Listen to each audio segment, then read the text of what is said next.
Making your way in the world today takes everything you got. Taking a break from all your worries sure would help a lot. Wouldn't you like to get away? Sometimes you wanna go watch a movie with PJ. Lord, and he's always glad you came. You wanna be where you could see our troubles are all the same. You wanna go and watch a movie with PJ.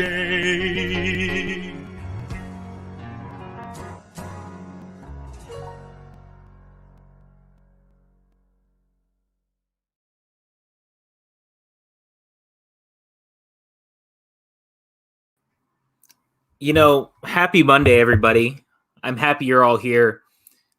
Am I ever going to stop being scared of Chris eating things in that opening montage? It's horrifying, but I love it. I also love Cheers. Hello, I'm PJ Campbell. Welcome to the PJ Campbell Network. And for our, 18th watch along at this point during the quarantine, we're really glad to have you guys. We hope you're doing well during quarantine. And tonight we are going to be doing Spider-Man Into the Spider-Verse, which I am very, very excited about. The corgis are excited too. You can see their ears popping up. They keep jumping on me. But this is not only one of the all-time great comic book films, but it's one of the all-time great animated films too. And I'm very excited to talk about it and watch this with people that love it as much as I do, which of course leads us to Evan Degraff is here. Hello, sir. Oh, you're muted. There we go. There we go. And this is going to be where Evan takes a little too long talking about how his day's been. But practically earlier today, Leanne Moore and I, we recorded the Blame It on Buffett podcast, and I haven't had the chance to geek out about Jimmy Buffett before like that. And it was one of the most enjoyable podcast experiences I think I've ever had. So make sure you guys go check that out. I'm going to find the link for it halfway through the stream, and you guys can listen to it there. It's a really good time. Then after that, I watched. Oh, that also like talks about the shirt I'm wearing. It's pretty. Shout out Mike K. That's right. Chris Clark Devil will never not be disturbing. Yeah, I know it's a little rough. And then I watched The Phantom Menace, which, you know, it goes through a range of emotions whenever you watch a prequel. And then I went downstairs, told my dad I want to buy more of these shirts, and then he laughed at me. So here we are. I mean, it's a nice shirt. I'm gonna give you that. That's fair. So, yeah. But yeah, and I'm also really excited because I've made it pretty well known that animation is probably my favorite form of medium in film. It's so freaking, it's so inspiring because you can do literally anything with it. And Spider-Verse is no exception to that. It's what The Greatest Showman did, but Spider-Verse was also a fantastic movie on top of that. Like, just balls to the wall, amazing. I totally didn't plan this, by the way, but my cup is definitely Marvel themed with Spider-Man on it. That was a total accident. So yeah, I'm super hyped, and I'm gonna do this before Pat goes on because I just want to keep him in the waiting room. I was just gonna run down all the shit that we got going on. That's right, Pat. Hogue, fuck you. Wow, this is a family network, sir. No, it's not. First, I'm interviewing Rachel Silvestrini tomorrow. I didn't put the thumbnail in there, but for Famous Last Words. So make sure you guys check that out. Her and I have talked off air before. I'm like, oh, I need to have her on Famous Last Words. So there it is. She has some really, really interesting stories. One that involves one of my favorite hip hop artists. I don't know if she can share that one, but that's all I have. That's all I'm gonna say. And then Wednesday, you guys finally posting this? That's Thursday. Thursday, right? Yeah. This is happening Wednesday. Yes. Top 10 villain songs. I think it's you, Jacob, Kristen, Chris, and Rachel. I believe that's correct. Oh, that was big brain. It's five of you. I big brain that one. Let's go. And then Wednesday, you and Frank are talking with my favorite Schmodown competitor right now because Mark Ellis retired, Stacey Howard. Dude, she's good. She's really good. She's real good. But we're gonna be talking The Mummy and The Mummy Returns, and I'm super excited.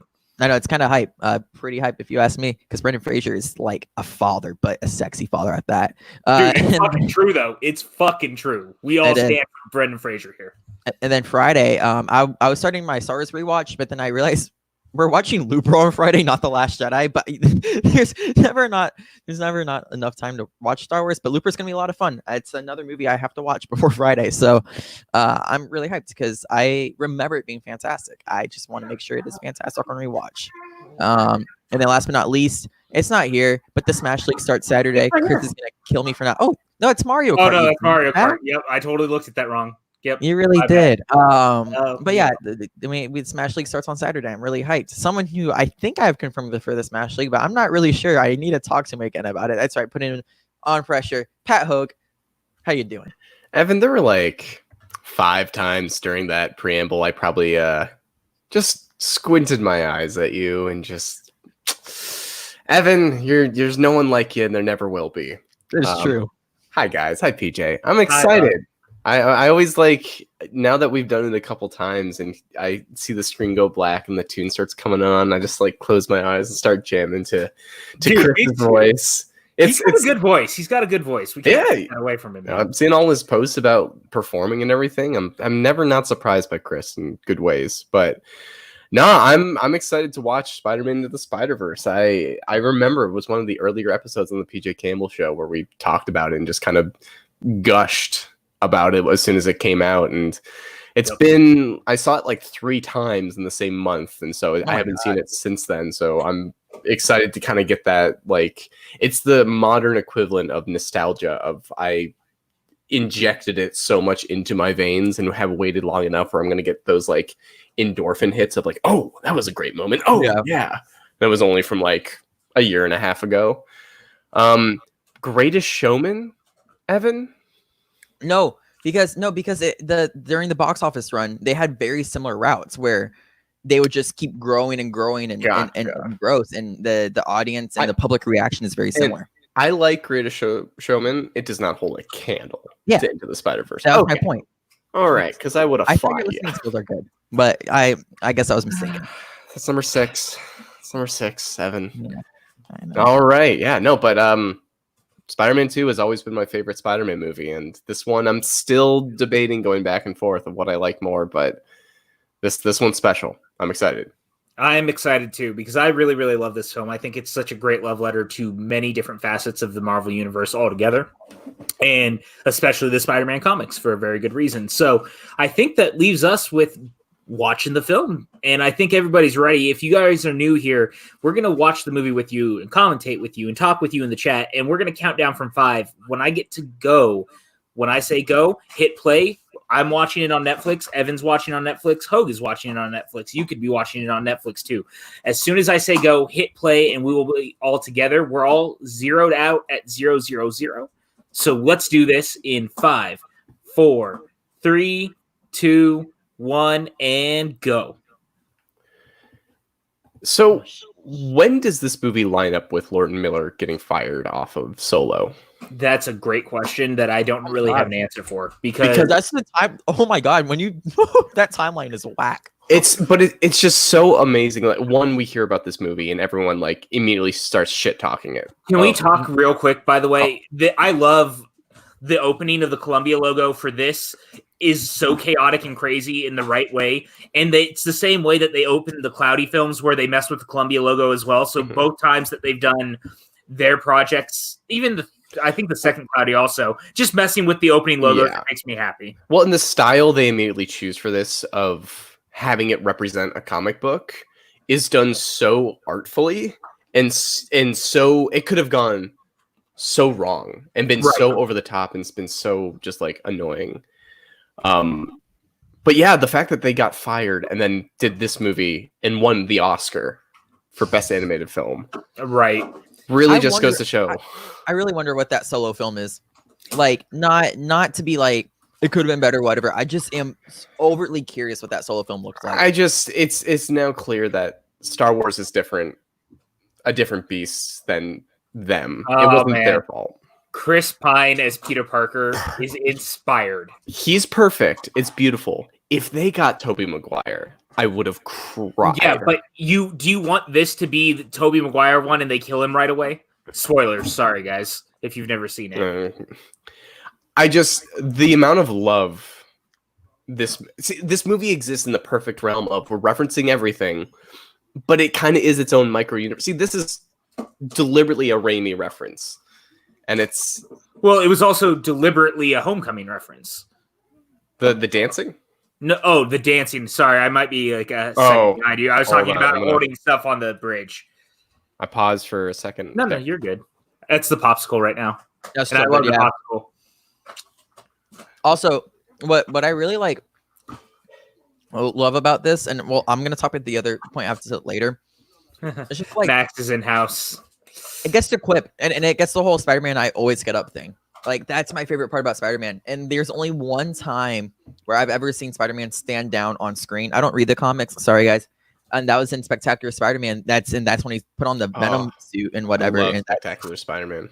it's my favorite on-screen Parker. But the whole point of Spider-Man is you always get back up. Just love it. Also, shout, this is like my favorite Post Malone song. Yeah. I'm not even a Dude, big this whole soundtrack is so baller. Enough that it made our top 15 albums of the decade. made yours. Yeah. Mine, specifically. And I love it for that reason. Who's the actor who plays him? Oh God. It's Shameik Moore. Yes, Shameik Moore. He was in Dope. Yeah. It's the whole cast is incredible in this, but like his Miles Morales really does ground this movie to it's really the kind of everybody loves Miles Morales, but it's really him that helps bring together Spider-Ham, alternate realities. Like he keeps it all grounded in that world. Totally. And I think if he was too over the top, it wouldn't work. Well, and that's part to your point earlier about it wanting to be Toby right out the gate. I'm glad it's not, because I want to see this version of Miles in a world where he actually gets to be with that Peter Parker and Andrew Garfield's Peter Parker and Tom Holland's. Because Lord and Miller did a watch along for this earlier in the week and admitted that the original post-credit scene was supposed to be that. Yeah, I read the story. I didn't know it was going to be, which Also, would have felt a little too gimmicky. Spider-Man is not a good role model. What are you talking about? I don't think Toby Spider-Man would be able to teach a Miles Morales the ropes. I don't disagree with that. I'm going to stand for Tobey Maguire. I know. We all know where I stand with that boy. Matt Whitehurst says that when I heard Lord and Miller directing Solo, I was pumped, but I understand the problems and creative differences. I mean, I do too, 100%. And I don't want to really talk too much about that just because I know some of the stuff that happened behind the scenes. And there was reasons that they were let go at the end of the day, which is unfortunate because I think they're very talented, but it's also understandable, you know? Mike K, Shameik Moore is terrific. Yes, he is. This movie, by the way, really gets the DNA of New York City like so perfectly throughout. I think it's one of the most New York films maybe ever. Well, and that's, there's going to be a lot of discussions about the different Spider-Man movies, but like, I think the first Spider-Man, Sam Raimi's, is the perfect encapsulation of New York as a city with reacting to Spider-Man as a presence. Yeah. It kind of gets a little, that kind of gets lost in the future movies, including Marvel's. Look at this, Justin Hamilton, PJ Campbell just exuding sexiness in all the superpower ways. Thanks. Are you going to... Hello? Okay. We're not going to be bribing PJ to show your comment by giving him compliments, Look okay? at this Day of the Dead shirt, though. Look at it. Look at it. I want to look at Spider-Man, because he's cool. You're also cool, PJ. I am cool. Thank you. I've come a long way to learn to be cool. I'm getting there. Self-taught. God, I love their relationship, by the way. It's so perfect. And that's the other reason why this movie works. I think there's one maybe awkward beat with them later in the film that I think still works, but does kind of hinge on the movie. That might be a little too much, but all this is perfect. Yeah. Look, so Kale says, should have made that Solo movie, though. We need Star Wars to be different sometimes. We do, but I can't even say that was part of the reason that they were let go. It's more than just being different. There's other issues at play. Also, hold tight. We're going to get that Taika movie. Yeah, and we're getting the Taika movie, and Mandalorian has been very different. Like, dude, even Rogue One was very different. Like, we can't say that they're not trying to be different. They clearly are, but there's also a time and a place to do that. Solo may not have been that movie. Him saying your shoes untied, yeah, it's a choice. Yeah, see, Justin's all here about the George A. Romero shirt, man. All hail George A. Romero. All right, this scene causes me anxiety. It causes me anxiety, and I haven't been in school in a long time. Well, and there are people that get killed in this movie, like brutally. This is the scene that causes me the most like tension of like, oh, I get that. Oh. It's really So well done. Gwen- Also, the score. The score is underrated in this movie. Yeah, it is. Yeah, it is. Hey, look, Doc Ock. Hogue, spoilers. Oh, sorry. Go ahead. Whitehurst is agreeing with you in the chat about the first Raimi Spider-Man.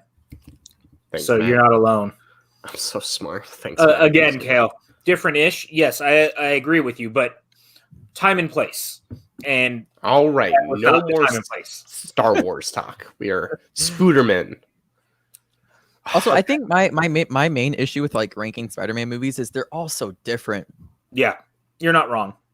Like I find a really easy time ranking them within their each franchise. But when you're asking me to like compare the Amazing Spider-Man with Spider-Man 2 or Far From Home or even this movie, I'm just like, nope, I refuse. Can we talk about what a great December Haley Steinfeld had in 2018 because she had this and Bumblebee? She's really good in this. Yeah, she's really good at this. Gwen Stacy's such a fantastic character. Well, and this moment here of him faking the test to get out really is a great kind of like showcase for his character of he's still crafty, he's street crafty, but he's brilliant. Yeah, no, 100%. I don't disagree with you at all. Like, God, it's just so good. Justin says, when are we doing a Night of the Living Dead watch along? That's a good question. That's something I'd love to do once Ryan Johnson month is over, actually. Maybe that's something we could look into because I would love to. I really want to do, I was actually talking about it, and maybe it's something we were talking about a little bit behind the scenes the other day, but I would love to do like a midnight horror film watch along like once a month. I will say, I feel like a zombie movie in the middle of a pandemic might feel a little too real. Yeah. I literally watched all of them as the pandemic started. Yeah, because you're insane. There's a difference. Well, that's fair. I have called the cops. Also, OG Mahershala Ali Yes. literally has, 3 scenes in this movie, and I won't lie, though. This character looks like Common, so I keep thinking Common should be voicing him because he looks like Common. I'm glad it's Mahershala Ali, but he looks like Common. Also, the use of the Biggie score, the Biggie song there is fucking great because you're literally going into a different time and place. Moving on to the uncle, it's actually a really great way to use a song there. This animation really is like next level of just this is visionary. It's so simple. Like their movement is stop motion framing. It's not smooth. It looks like a 2D movie, even if it's all 3D. Hey. What? Okay, but seriously though, like, tell me that he doesn't look like Common. Oh my god, he does. PJ, What? PJ, we get it. We were on it. We got it. He looks like Common, but it's Mahershala Ali, 2-time Oscar winner. You give him. I'm not saying that. I'm just saying that. You're right. It throws me off because every time I expect to hear Common's voice. You know? And every time I watch a Brad Pitt movie, I said it looks like me, and nobody cares. They all tell me to stop talking and crying all over them. He does All not. right, Pat. Also, Kale makes an interesting point saying Ali always bringing it is amazing. Would it bother anyone if Aaron was voiced by Glover? I think so. Glover has this really unique voice to him, and I don't think it would have fit Uncle Aaron. Well, Glover. Well, because he's Aaron. The reason he's asking is because he's Aaron in Homecoming. Yeah, he's the same character. That's why he's asking. So, I mean, I get what Kale's saying, but in the multiverse aspect of it, I'm glad that there's different versions of Aaron that exist. Yeah, because they now all exist in the same universe according to Sony, which I wanted to bring that up, but we're now here. Well, now's the perfect time. Yeah, everything's in the Spider-Verse now. It's also Mahershala can give you that instant comfort and like guidance, but still have that edge for his later character reveal. Like Donald Glover is more just kind of like, hey, bro, I'm the stoner guy. I'm here to help. Like, see, that's the fangs and the ends of the legs. Just him. Like if it's pitch black, I look like Chris Hemsworth. The spider design of like the legs glowing and his fangs glowing is so cool. Also, I hate to say this, Kale, Dead trilogy, there's actually 4 Dead films. Just there's Land of the Dead also. That is the last part of that series.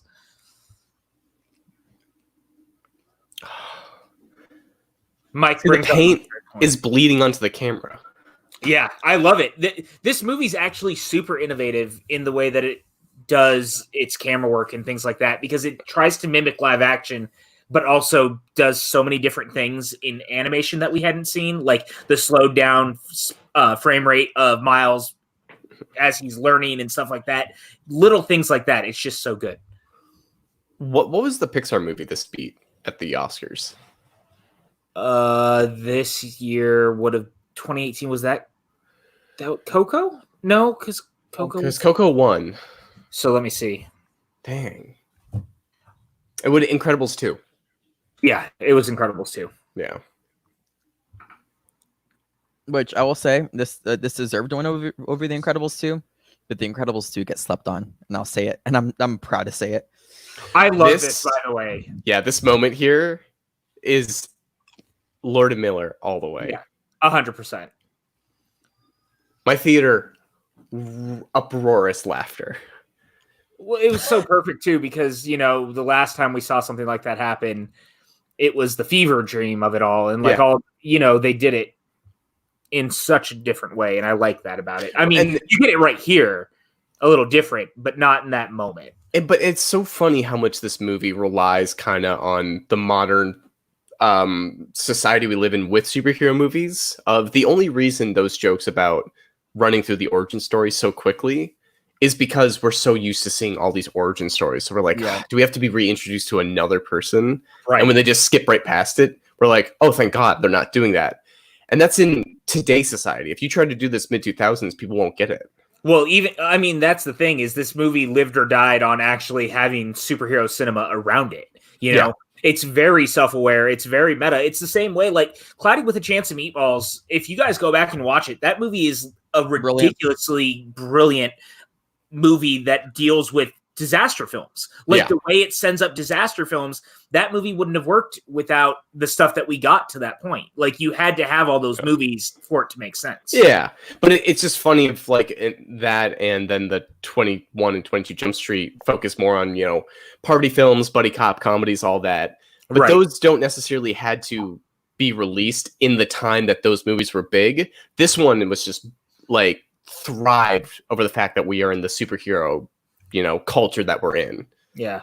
Matt Whitehurst asks, since there's 4 Chris actors, which one do you guys enjoy more in films? Pratt, Evans, Pine, or Hemsworth? It's Evans. It's Evans for me, and Knives Out solidified that. I like seeing Evans because he doesn't do a ton. I think Chris Pine is my favorite. Chris Pratt kind of got a little old for me. And Chris Hemsworth is just kind of like everywhere, so he's less special. So I think Pine, but I like Evans. It's a tie. It's a tough tie between Evans and Pine for me, but I think that Pine has done so much stuff that I love in the same way that Evans has, but I think he takes it up a notch sometimes. But I think Evans is also slept on because I think he's got great behind the scenes capabilities also. Chris Evans also helped Betty White walk up the stairs at an award show, so he kind of does have to get extra kudos points. The hard cuts are so comedic and so well done to silence. Well, it's like Lord and Miller have done comedy before, especially in animation. If any of you guys in here have not seen Clone High, which was a show that they did for 13 episodes, I think, and Bill Lawrence was on it with them too. Bill Lawrence, who created Scrubs, it is brilliant. This is amazing, by the way. It's just, this is what you can, like what you were saying, Evan, what you can do with animation. The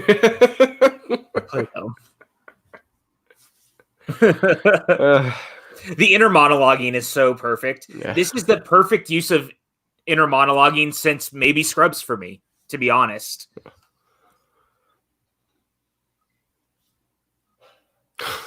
See, but little cuts right there of his face matching up perfectly with the picture. Mm-hmm. This is also such a well recapturing of seeing that first Spider-Man for the first time. Of like, ooh, what if I got powers and just got stuck to everything? That'd be cool. Yeah. The little dance he's doing just makes me happy. I just like not a ton of attention's paid to it. He just is on the ceiling now. And it's so nonchalant that you're like, whoa, right. This is a Spider-Man movie. Mm-hmm. It's just the bird. Well, and the way that this pays so much homage to the original Spider-Man comics, too, in the right way. But also, oddly, like the Ultimate Run, too. Like, there's so much that works about this, and I love it for that. It's just so good. And her watching it happen. But it's also... They do so many new things. Like, Yes. the version of Doc Ock in this movie has never been done like that. And it might be the best version of Doc Ock. And this is coming from somebody who loves Spider-Man 2. Mm-hmm. And this, yes, you need to see Clone High. Please watch Clone High. It's brilliant. I think that show was super ahead of its time. And actually, I don't know how many of you guys are listening to the Scrubs podcast right now. Fake Doctors, Real Friends, with Zach Braff and Donald Faison. But they had Bill Lawrence on again this week. And he hinted that Clone High is looking to come back. He couldn't talk about it. But him, Lord, and Miller apparently are working on something. Whoa. It's just so epic. That's so epic. It just, the background's looking kind of 3D, but in that comic sense, it's just, this movie feels right in so many aesthetic ways. It's so funny because, you know, in the way that Ang Lee's Hulk tried to do comic book movie stuff, this movie does it, and it does it right. Whereas I thought in Ang Lee's it was very distracting. In this one, it just works. Yeah, but now it's, before then, comic book movies really weren't figured out, and now that we've had, this movie would have been really easy to copy Guardians of the Galaxy or copy, easily, you know, another one of those irreverent versions, but it really hones in on one kind of the more urban aesthetic that it's going with Miles Morales and like this like more seedier New York. Sure. But also is not afraid to have Spider-Ham and be the Cloudy with a Chance of Meatball guys. It's the fact that they can balance those things is... I gotta ask you, did you see the like work print version of this that they had on the Blu-ray by chance, Hogue? No. Oh, how about you, Evan? No. So it's funny. It's a special feature. If you guys get a chance, you should check it out. But the original opening of the film like was all Spider-Ham, and it was a short. Nice. And it was really fun. Obviously, it also made the movie way too long, but there's some other stuff throughout that's different. But that alone is worth seeing it for. Huh. I do have to say, and this isn't meant to take like a shot at the Renaissance Disney films rather than like a growth in animation. We're talking about how the background looks so 3D, yet you know the figures almost look 2D even though they aren't. Mm-hmm. It's kind of like we're in the Renaissance. You had these 3D backgrounds from every now and then against these 2D, but sometimes, especially looking back at it now, it's a bit jarring. Where this film really makes it look fluid. I agree, and you know they took their time. Also, I saw some people complain about Big Goblin. We haven't seen Big Goblin before. It is like it's really cool to see this version, especially because like. Were you and I on the same call with someone who was talking about this? Because I feel like you and I were having this conversation recently. This Goblin is straight out of Ultimate Spider-Man. Like, you may not love the design, but I think it looks great, especially in animation. No, in context, too, because, like, we don't need another Norman Osborn, especially in this movie. Right. Like, let it just be the Goblin. And I love that it's just the monstrous version of him. It is kind of crazy though that for the most part you've been dealing with kind of normal Spider-Man stuff and you just got thrown into this crazy Goblin like Spider-Man and everything. Like this is, I remember seeing this going, whoa, we just went there very quickly. Sure. Get him, Spider-Man. Mike K said that Hulk walked so this movie could run. And then Kale asked if anyone saw this in 3D. I did. I thought the 3D was astounding. I actually got to see this at Sony. A friend of mine brought me to an early I remember that screening of it, yeah. And he was showing me a tour of the building, and behind one of the doors, he said the Far From Home Spider-Man suit was in there. And I thought about how many years I would want to spend in jail just to wear it. And Can be this, just them just using the spider sense mechanic as such a good storytelling device of, like, yeah, this is Spider-Man. He immediately would be like, Yep. kid, you're scared. Let me help you. Well, that's Also, why I it feels love very Chris. Star Wars. It does, and Chris Pine's got the perfect nuance in his voice to deliver this version of Peter Parker. But if it was Toby, No, but again, in this Crap. moment, you Hope, don't. I swear. it Do would have you- been great. But do you want Toby to die? If for this movie, maybe. I don't know, man. Because if you bring him back just to kill him, I think that more people would be upset. And because you would want that version, to your point, But to be the one who leads him. It doesn't even need to have to be that version of Spider-Man. It would just be a nice nod. Like, we would fill in the blanks in our Yeah, head. but Toby's performance is so like It's great. different and oddball compared to like what you could argue Spider-Man quote unquote should be. I think it's So nice that we tired. have kind of a different, refreshing voice, because if it is Toby, it could be especially jarring to audiences like you and myself who have seen Toby Maguire on screen, because his voice is so goddamn recognizable. For Chris Right. Pine, once his voice is recognizable, it's not as dramatic nearly. Which is And why I I- think this character needs. Well, and I want to, if we're going to bring him back, like, do it right. And I think that's what they're all talking about right now, is trying to bring them back in the right way. And that includes Andrew Garfield. That includes Wait. having Tom Holland. Like, Hold on. Was it this Spider-Man, or was it supposed to be Jake Johnson's Spider-Man that Toby was supposed to do? no, he wasn't supposed to do either of them. It was supposed to be a post-credit scene, apparently. Yeah. I'm pretty certain they offered him one of the roles, and he turned it Those down. post-credits. No, it was a post-credits, because Lord and Miller talked about it earlier this week.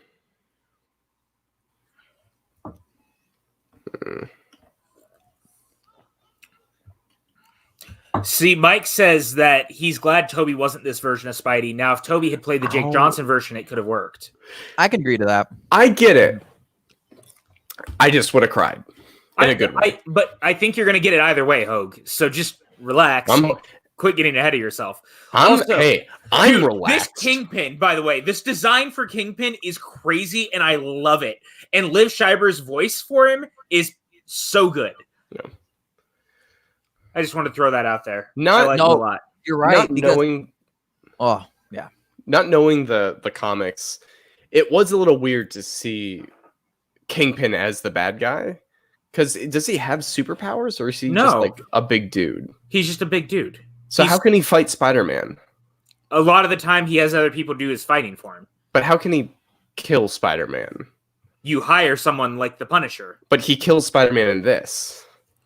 Because he was already down for the count. He was Yeah. literally down for the count. But he already. also punches my like Bro, he dude, fights- so he started as a Spider-Man villain who basically became a Daredevil villain. But Yeah. that's the thing, is that he transitions back and forth. But a lot of the time in Spider-Man lore, he is using other people like you see in this. No, I get what you're saying, but in this movie, he also punches at and this fights po- Spider-Man. But at that point, Spider-Man's already way No, down. but also later in the movie, he like has fist fights. Right. So this Yeah. version's strong. He's big. Look at him. You just said he was normal, In but the he's like comics. he's not But he's- superhuman. Hey, he's not- hey, hey. Doesn't So have since to- in reality, I don't he can care. change It's the fine. you mean Oh my God. This is not a I point of haven't seen this contention. Hogue. It Just scares a me. note. It scares see? me. Justin's with me. He loved this Kingpin. Yes. I liked him too. I liked him a lot. Kale says this reminds me a lot of the Spider-Man ride from Universal. I legit have never actually been on it, so I have no context to that. Oh, it's fantastic. It's probably like a top 3 ride at Universal. Like, it That's what I hear. His So piercing good. blue eyes. See, Kale said the same thing. I'd actually buy Jake Johnson's Oh one my closer God. to Toby's than Pine. Matt Whitehurst says, I tell you get guys it, the truth. Pine was everybody. the right choice over Toby. Tell you guys the truth. I don't know if I could see Toby's Peter Parker in this universe. His Peter Parker is different from The the comics. topic is done. I get it. We Yeah. talked See, it to death. And Kingpin, always big and strong in the comics. Exactly. Ho, get some context, goddammit. Well, what's he called? The thing, the goober? He calls Yeah, the goober. See, and just And- this is such good storytelling for Miles of Yes. what is the idea of Spider-Man is somebody who is willing to, in the face of death, still stand up to it, and the expectations put on his shoulder really like carry with him. And so when he sees the schlubby Spider-Man, it makes so much sense of, why aren't you that? Right. But it's I just love Liv Schreiber's voice as Kingpin. Really good. It's so good. And it's just very, it's so New York in the right way, man. Like, I don't know. I can't really explain it. It just works. He really feels like a gangster. Like, he feels like the Tony Soprano version of Kingpin. I keep thinking of my favorite voice in this movie, and then I'm like, that's definitely my favorite. And then I think of every person who plays all the other Spider-Men. Yeah. And Spider people. I'm like, no, we'll get to it. I have a very particular favorite. Yeah. But I do like how Kingpin is just kind of a monolith. Also, he is a big black structure of death. I haven't really said this yet, but I think that the Prowler is like, his theme is so great, and the design is terrifying in the right way. Like, I love it. It's really a horror character in the middle of an animated film. Oh, dude, this was frightening in the theater. Right? Frightening. Yeah. And it really captures that Miles getting away at literally the last second. Like, he is just barely able to escape. Again, you could argue it's so similar to Star Wars because, like, it's meant to happen for a reason, you know? Right. Well, I love animated films that get a little creepy and a little scary in the right way. Well, and this movie has death, like really palpable death that a lot of the Disney Marvel movies, I feel like, would kind of like, you know, soften a bit more. I love that shot where it goes to a comic book panel. Kale, you don't have to worry about trying to keep up because we start talking and sometimes we don't always come back over to the comments. I apologize. Don't worry. Justin says, Hogue, read a comic. Nope. Youth critic, Kingpin in the Spidey universe is like Capone or Mickey Cohen, where he uses his power to hire goons to do his dirty Hold on, work. this is going to be a really great joke. This made me laugh.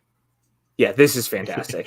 It's just it's a Banksy. It's perfectly done. Yeah. And this feeling of him coming back to the dad.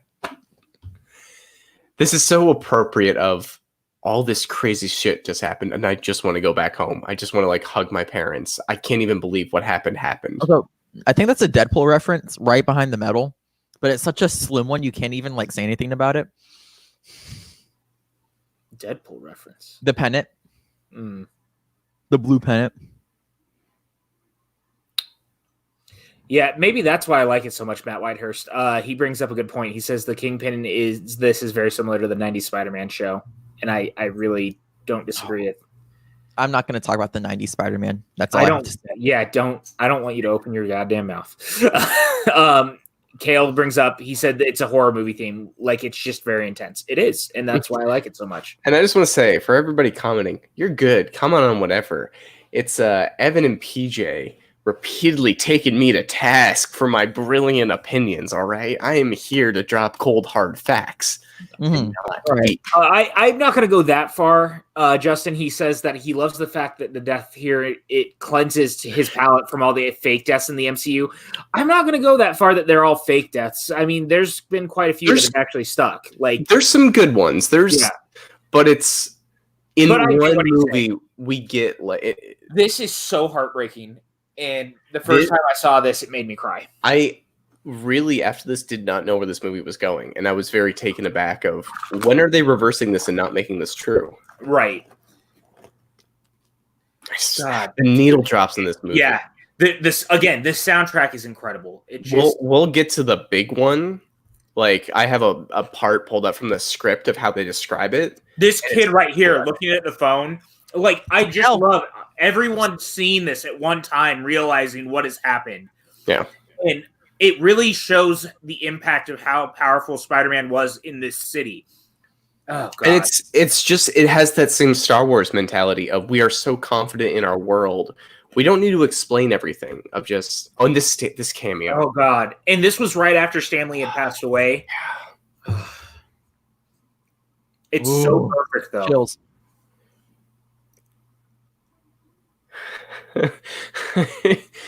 It's just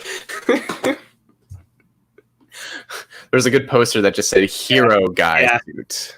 I just love the way that they did that. It's maybe my favorite Stan Lee cameo, and I'm glad that like Endgames, of course, is after this, but this felt like the final for me in a lot of ways, like saying goodbye to him. Because Spider-Man was still his favorite character, so I was glad that he got to do that. I love how much her red hair stands out more than all the red in the scene. Yeah. I love this part.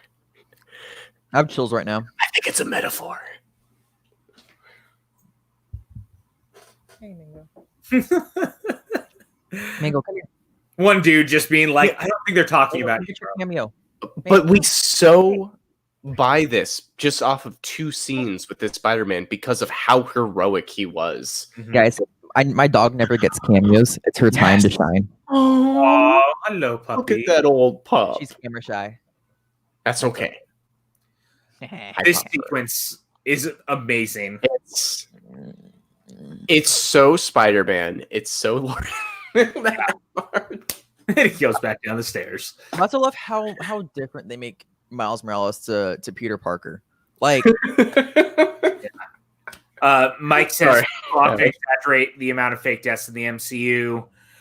Kale says he's just a kid. He's a kid who just saw the hero of his state die and he needs his parents to come home and cope. Yeah, it's amazing. Matt says that's a lovely dog, Evan. I know we love Mango in this household. Ow. I don't agree with this at all, Jacob. I kind of wish Marvel had cut his Endgame cameo. No, because he should be in Endgame because Endgame is like after everything that was built up to, you have to have him there. Like it's the final. Yeah, you can't just not have it. You know. And as much as I don't love Captain Marvel, the Marvel logo of all the Stan Lee cameos is kind of beautiful. Well, and not just that, the fact that he's reading the Mallrats script is brilliant. Yeah, like I love that. I thought that was so clever. It's the right time frame. This is so what would a kid do of trying to live up to the embodiment of what this hero of the city be? And I wish the movie got a little bit more, and it's already doing so much work with Miles battling with his family, battling with being Spider-Man. It kind of drops the whole him having to be in school like aspect, but that's more of a Peter Parker thing. So I get them not focusing on that. But like, I disagree because this movie happens in like 2 days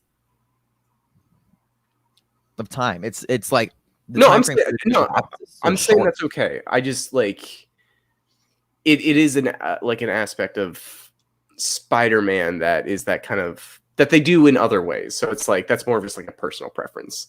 I get why they focus on the family dynamic a lot more than the school dynamic because they can with Miles. The whole extra powers thing of him turning invisible and having electric powers could have been so cheesy. Right. Jake Johnson. Yeah. What perfect casting for this version of Peter Parker. Yeah. He has that almost like City Slickers, like kind of like nonchalant improv style that Lord and Miller are really good at. Right. Which fits a Spider-Man schlub. Well, he's in 21 Jump Street. He's the principal. Oh, that's right. That's right. I forgot. So they've worked with him before. Oh. Champ. God damn, man. Been there. I've been in one of those situations. PJ, you get Peter B. Parker. I've eaten pizza in the shower. I know what that's like. Okay, maybe I've done 2 of those things then. One of my favorite lines. Yeah. And then making it work. And it is the thing about this movie does make me appreciate the Homecoming and Far From Home outfit of the animated eyes. Yes. Because it really does so much. It does. It really emotes the character a little bit more, man. Hey, we have the Deadpool technology to thank for that. That's true. I love how distinctly he has a beer gut. Okay, It's not that he's so fat. I just want to say, when he ends up in Times Square and he's kind of looking around and stuff, really look at some of the posters, the stuff in there, the Shaun of the Dead sequel, the Clone High sequel, the Seth Rogen comedy that they have. The Chance 4 poster. The which one? The Chance 4 poster. Yeah, like there's a bunch of stuff in there that's just really great. Like my favorite obviously is the Clone College sequel to Clone High, and the From Dusk Till Dawn, which is the sequel to Shaun of the Dead. No, so my biggest beef with it though is we didn't get Chance 4. We got the Big Day. And if you guys know anything about hip hop, the Big Day was the biggest flop in hip hop history. Yeah. See, the Hold Your Horses one is really good. Baby showers. Yeah. There's just so many good ones. There's the Shaun of the Dead one. Oh, Hi Hello, the Nick Kroll, John Mulaney comedy they did on Broadway. What's the original comedy called? I can't remember. I could look it up. They're doing another one, aren't they? I would hope so. Nick Kroll's an interesting feller.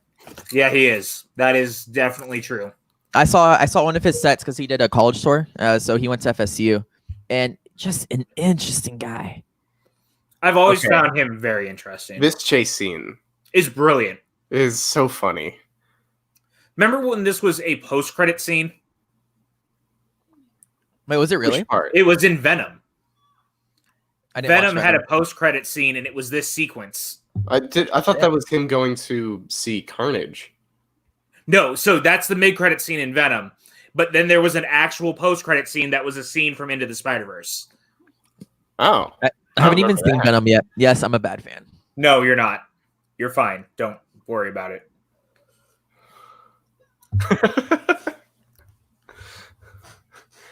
It's just they can do quick comedy that has the moments that slow down just enough to like let a joke hit better than anyone. Also, I have to say, before like we keep going and we talk about Lord and Miller, Peter Ramsey, I don't think gets enough credit on this movie. Like so much of his direction shines so through, and I think it's because of the grandness. It's because like in Rise of the Guardians, I think what makes that film really special is how grand it feels. And this film really puts like in perspective this what seems like a small story because it happens over a short amount of time makes it feel so big and important. Yeah, shout out to Peter Ramsey. Well, even Rodney Rothman and Bob Percietti, like the other two directors, like really a homeless corpse behind a tree. Yeah. Like it really goes to show that the melding of minds just created magic with this. Kale brings up a great point. He said that's why this movie is so emotionally grounded. Miles is a kid who is given an unbelievable amount of weight and is asked how can he live up to that. That's what I'm saying. Yeah, and then he also says he loves this Peter Parker the most. It's someone we can all relate to. Mike says, I remember seeing this is to my post-credits scene. So if you didn't see Venom, it gets to the end of the scene credits and it literally cuts to meanwhile in another universe as a comic book panel, and then it was this sequence, and it was the entire sequence. I think Stan Lee was just one of the people that walked over Peter Parker's body on the street. Star Drew calling you out, Pat. Didn't know there was 2 post-credit scenes in some Venom? I'm sorry, Star Drew. I'm a fake fan. I revoke my card. I'll stop seeing movies. Please. Agreed. Just all a big one there. I'm just kidding. Please keep seeing movies, Hogue. I appreciate your opinions. Sometimes. Kale asks, do you guys think Venom should have been rated R? Should it have been? Yes. Will they do that? Probably not. Would that have knowing what we know now? Terrible script and the bad directing and the weird performances and the horrible pacing? Nah. But I think you could have leaned in on the horror a little more. If it had been rated R, you could have done things a little differently. The script might have still been the same, but you might have been able to do a little more with the character. Yeah, but you still get, your Hellboy. It's like it was R. No, I don't even like with you. But even them leaning into that almost made it feel cheaper to me. Like you're relying on this, aren't you? I don't say rely on though. Like if they had set out from go and been like, this is what you can do. Like don't take it too far, but try to make it a full horror film instead of like an anti-hero film. I think I would have been more interested. Like Morbius seems like they're trying to do the same thing with Venom. And it's like not every character that Spider-Man's going to come up against needs to be the anti-hero, Like some of these characters are villains for a reason.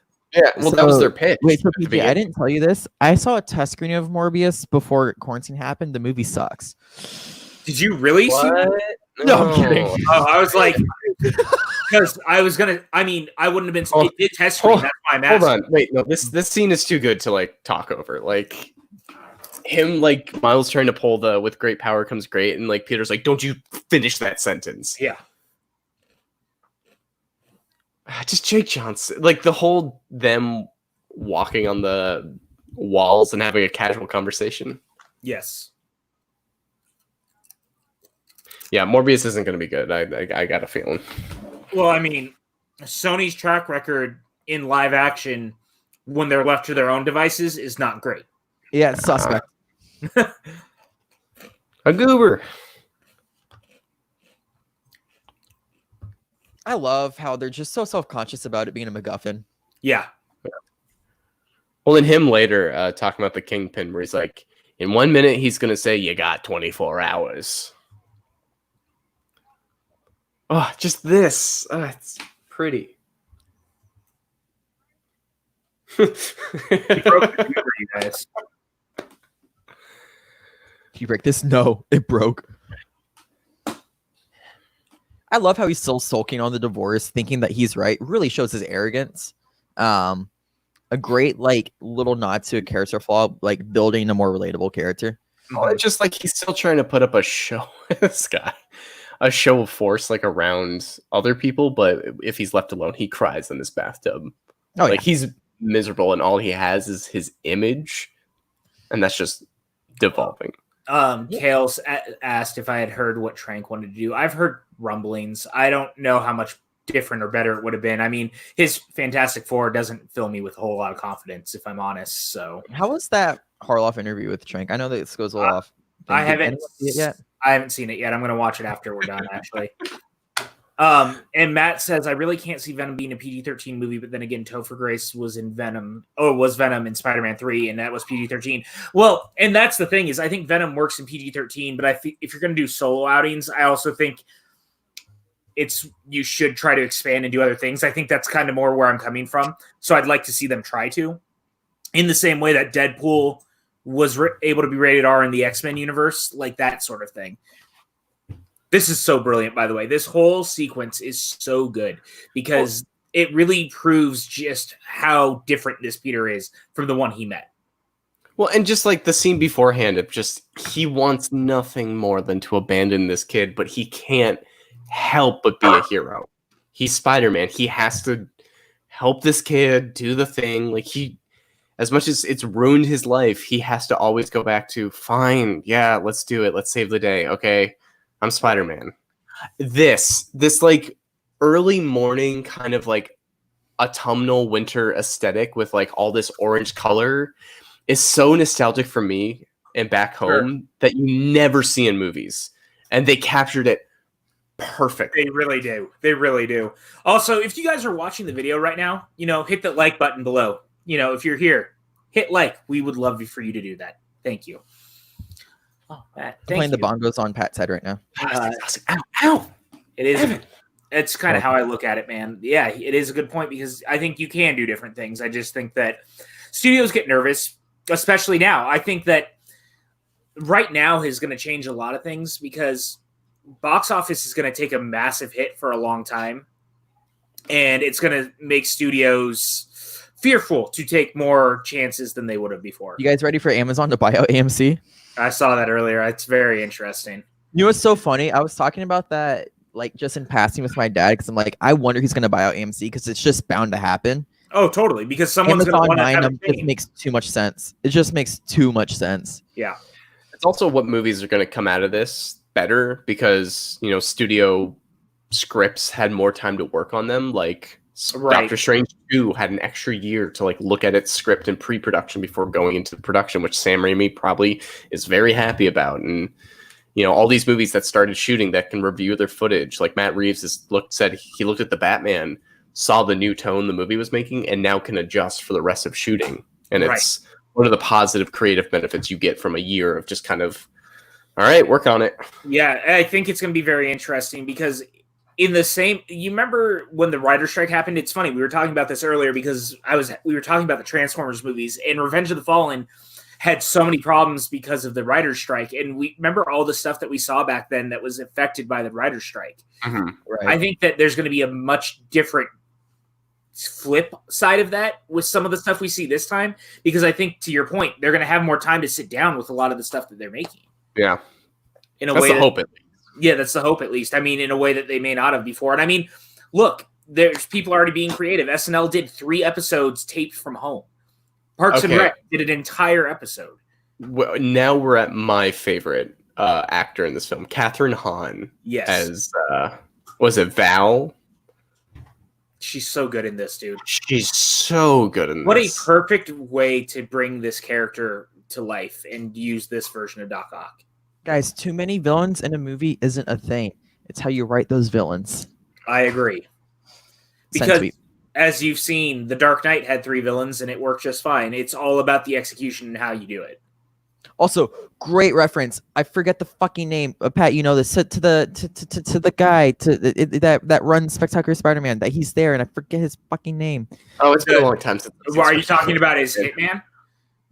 Yeah, the guy in blue. Yeah, I know who you're talking about. I was like Tombstone? Tombstone, yeah. Tombstone. Such a great reference. Because like, if you only read the comics, or if you've only seen Spectacular Spider-Man, you wouldn't know that character from anywhere else. Right, and it's a great design, by the way, too. I love how she uses a yoga ball as a seat. I haven't heard crying out loud in a while. He has a shoelace untied. It's a choice. It is a choice. I love that.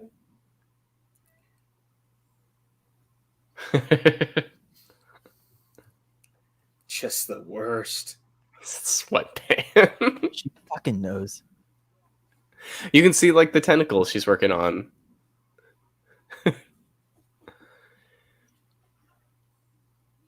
This is just so creative. That little blip too, whenever he goes back invisible, such smart fun. Also, this only works because he's smart. But Yeah. because him saying all those things, and if Miles wasn't at least like 120 plus IQ, that doesn't work. I love how he's like sucking in his gut, but he can't like suck it all in. All right, I want to shout out Justin Hamilton real quick. He donated $3 to us. Hey. He said, "Yo, man, it's not a lot, but here's a couple of bucks. Thanks for coming on the Let's Get Ready podcast and hanging out afterward. You are the hero we deserve behind the scenes." If you guys haven't checked it out, and I'm going to find the link, I'll post it in the comment section. But I actually did an interview on the Let's Get Ready podcast, and it was a lot of fun. I talked about my time in the Schmodown and what I've been doing behind the scenes and how I got involved. And those guys were incredible and treated me really, really well. If you have not checked out their podcast, I really, really recommend doing so. They're doing some really great interviews right now. With a lot. Hey, Justin, Thanks, I'm Justin. going to be interviewed. That's it. That's all I'm going to say.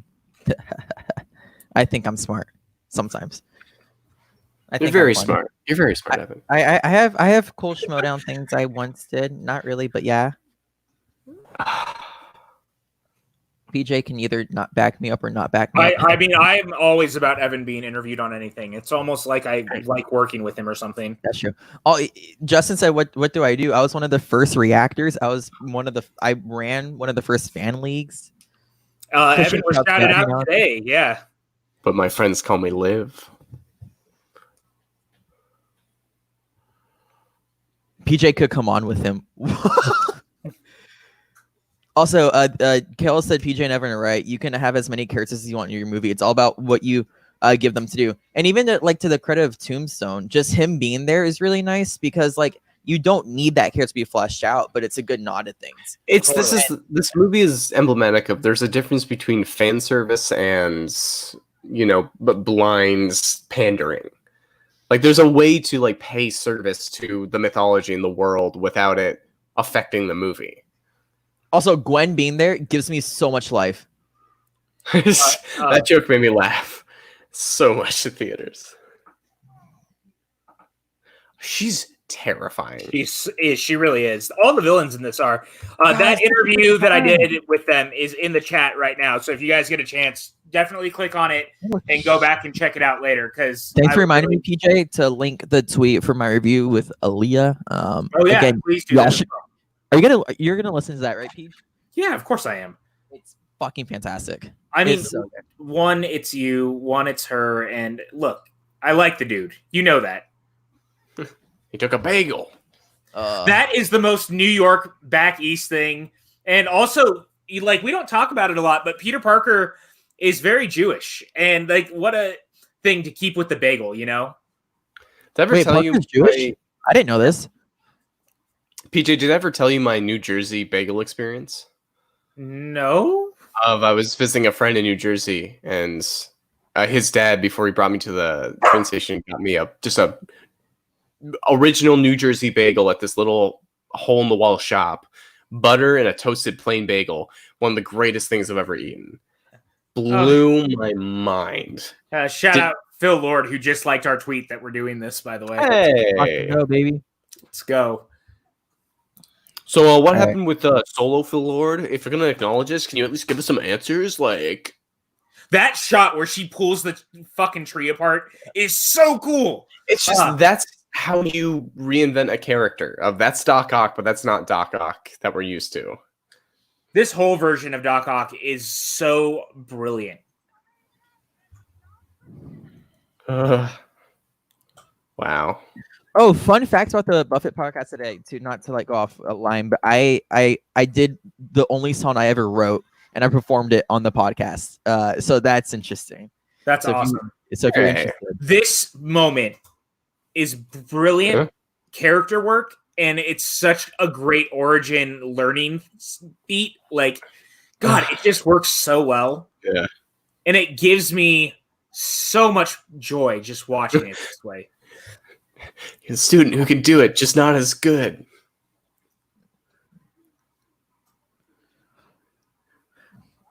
This computer falling gives me anxiety. Oh. Well, and him holding on to it like that too, man. Wow. The oranges Ugh. are just so good. And then, ladies and gentlemen, The fact that we actually got fucking Spider-Gwen in a movie is just so cool to me, man. And we are not even an hour in, and like it's still just bug nuts going wild, introducing characters. Her little walk and a little step. Wait, also, what film were we talking about? What did we watch? And we were saying that got like fall really good. That did like the season fall really well. We did a watch along. Oh man, we've done so many watch alongs since quarantine started. That's a good question. It was Frozen 2. Yeah. Oh yeah, it was. Yeah. Which was our second watch along. Yeah, my first, and I cried. I'm embarrassed. That film is so good. Yeah. Oh. See, I've never read a comic. This makes me want to. Dude, look at that. Mike K coming in clutch. He remembered it was Frozen 2. Wait, Justin said, can Evan even play the guitar? Yeah, He can. Dude, he's done it on live stream before. I have. You have.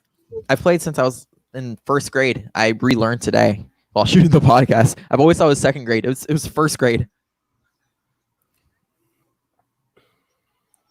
It is, Kale. It is almost like we're watching a good movie. You could see the other Spider-Man in the distance splinter off as well. Hold your I'm not horses. playing the guitar on stream. If you want to go watch me play the guitar, either look call it it up on YouTube or go to my Facebook. Literally just type in Evan Degraff and I'll accept your friend request, Justin. It's there. My spider sense. That's so good. She planted herself. You don't get to like my haircut. The sweat. Too soon. Matt says that he plays guitar as well, and he's thinking about doing it on live stream. Evan, you might need to have to do an open mic night with him. Dude, fucking do it, bro. I'm thinking about trying to do one within the community because if you know the name Jeff Varju, he did an open mic recently that was pretty dope. Maybe we could host one, man. We could figure it out. That's where I'm kind of leaning with this because you know a lot of what we're trying to do is community. And I think it'd be really fucking dope. You know what else we could maybe do? If maybe I could talk to Ellis, maybe see if he could do a small like 5-minute set or something. Oh, dude, Marzonia would love that. At least I think he would. I could be wrong. I think. Well, I'm thinking him, but also getting Ellis to do comedy. Maybe he could be the dude. MC Yeah, MC it. Hey, finally, Ellis might actually answer my DMs. We'll see. That's right. I'll reach out to him. I'll see what he says. I can start planning that tomorrow, because I also have to figure out the Smash League. Yeah, let's do it. I think that'd be dope if we could make it work. What did I just see, Timur? I love how happy she is about all this. I Like, know. because she's a like fucking nerd. And I it's like great. how Tombstone has the gun still like drawn, even though he's being strangled to death. Alexa, I didn't talk to you. Go away. Hey, Alexa. Justin, see what I started? You're welcome. Oh, fuck. You kind of got to give him credit for that. He's not Yeah. wrong. Collider movie news? Yes. Arrow Collider.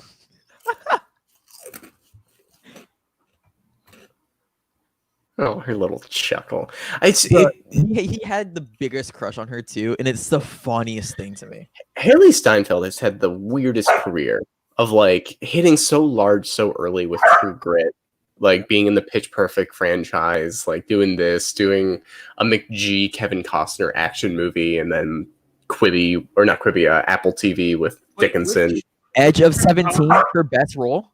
The 3 Days to Kill. Oh, that's right. I forgot she was in that. Exactly. Edge of 17 with Woody Harrelson. Yeah. Edge of 17. And then again, we brought it up earlier. Bumblebee. She got to be part of the Transformers franchise. What did Edge she of 17 doesn't make you cry. I don't trust you. Isn't she like rumored for a superhero movie? Isn't everybody? But She's supposed to be in Hawkeye. right.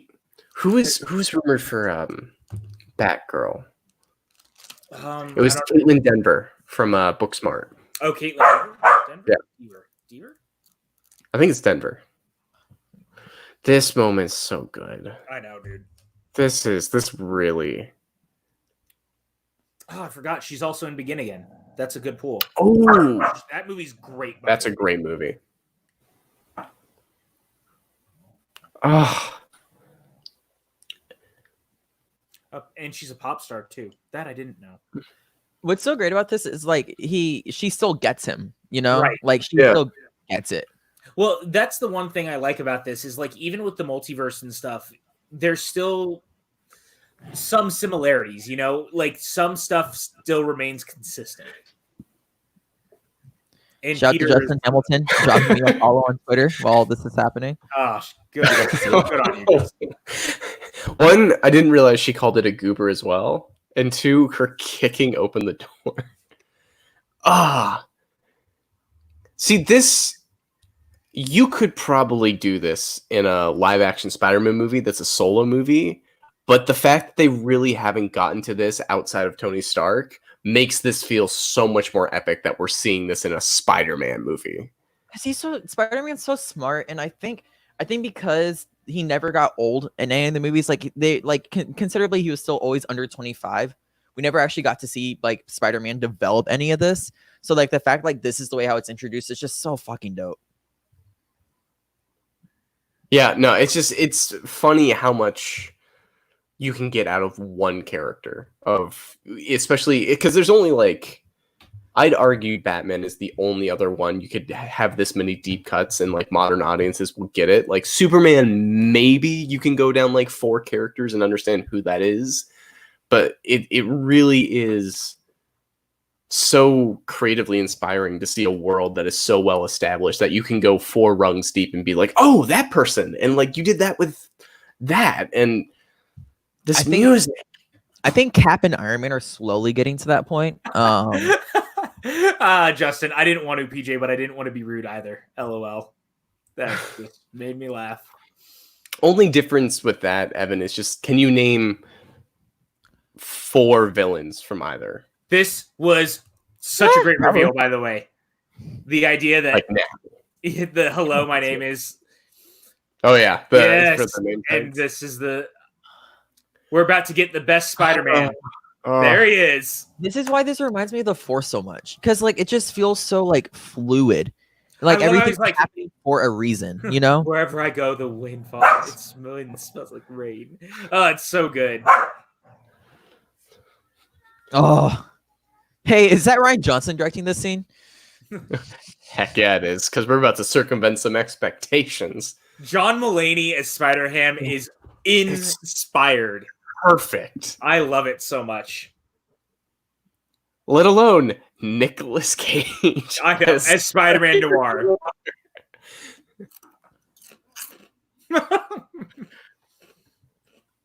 Peter Parker.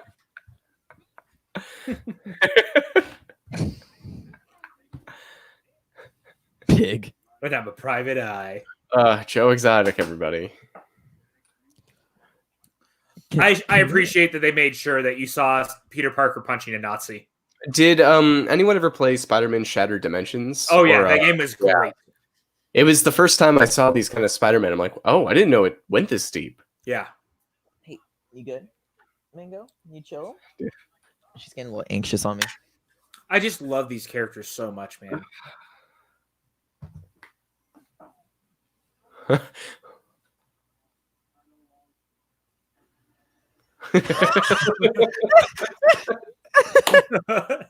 Nick Cage plays it so perfectly, by the way. He really does. And you know, he was in another superhero film in the same year voicing a character. Teen Titans. Teen Titans Go to the Movies, where he finally got to be Superman. Which is an incredible movie. Oh, absolutely. Teen Titans Go to the Movies is exactly what that franchise can be. I wish that it was always that way, but I'm glad it exists. That series / movie / like what they did with Teen Titans so quickly broke through my cynicism of changing what it was to what it became. Oh, there you go. Sorry, he just asked, where did I get the shirt? Go to Cavity Color. They have it right now. That's where I got it. So on the note about that Superman, I am doing what I can to get the Death of Superman Lives What Happened doc to play at the FSU Theater next year. Love that. Oh, that would be awesome. Because we have an alternatives and we have a smaller theater where we can play like smaller movies and whatnot. So yeah. I'm really trying to because my friend who's gonna run that, I know him pretty well, so I'm gonna be like, hey, what if we do this? That'd be a heck of a movie night. That'd be great. Shout out Ferris in the chat. Is it a 3-person crew? Tonight it is. I know. It's like I have 2 Pats. That's my issue tonight. I literally have 2 Pats. Fucked. Fun fact: Penny Parker was actually created by Gerard Way, which I did not know actually until this moment. That's rad. I love Mike M.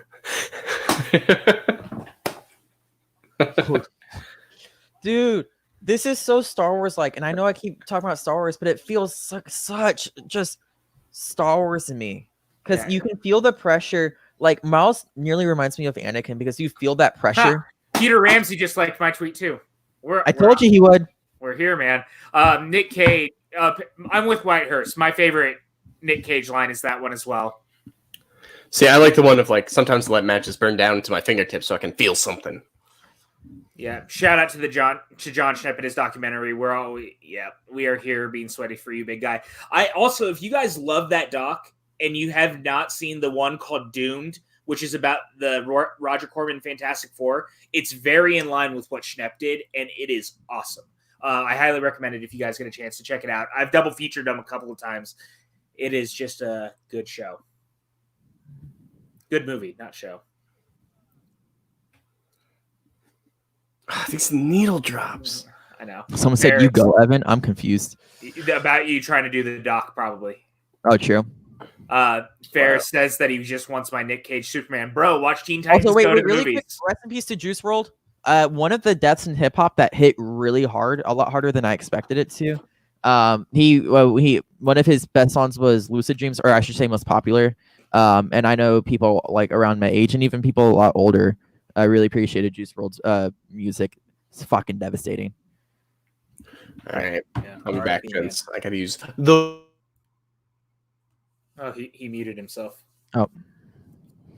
The restroom. I'll be back. All right, my buddy's in place.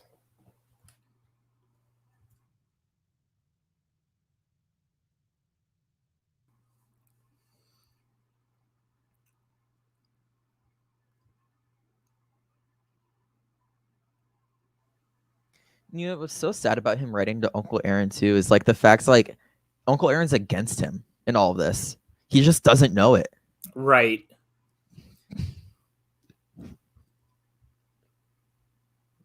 Interesting.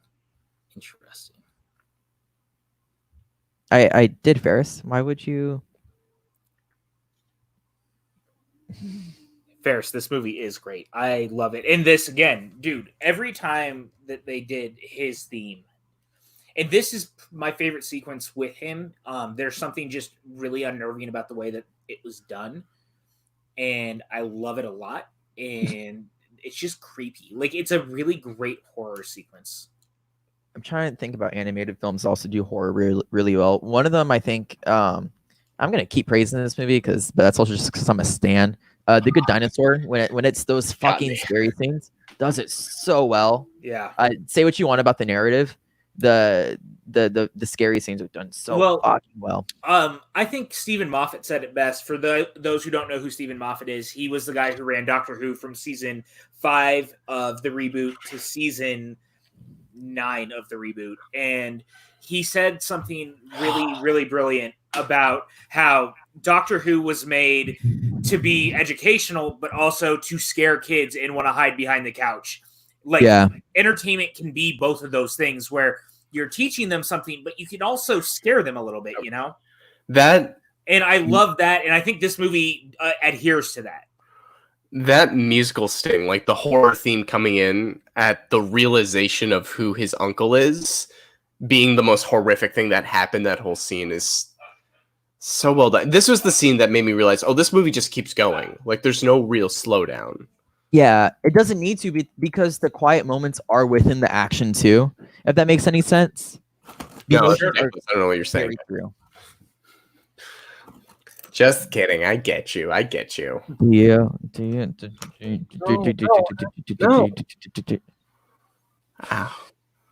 Oh. Also, nighttime is done really well in this movie because they're able to use the color from the lights to shine everything through.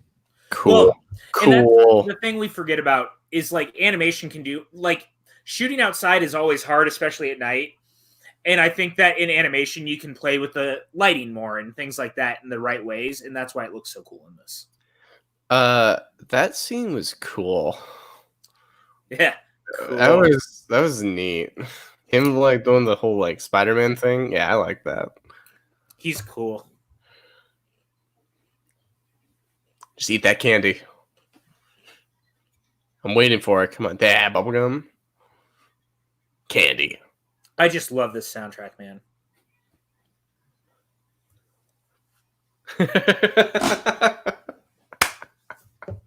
And I honestly I don't think they're expecting the soundtrack to pop off the way it did because it became a cultural thing for like a whole 3.5 months at some point.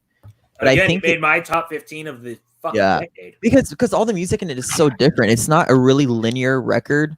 However, I think because each song in the soundtrack is just that damn good, that's how it caught heat. Also, the Aaron Twist is classic Spider-Man. I mean, think of it as a Michael Keaton twist in Homecoming, which is an underrated twist. That reveal is so good. Floored me. Hold on. This line here. Oh, great. It's Liv. They were dating.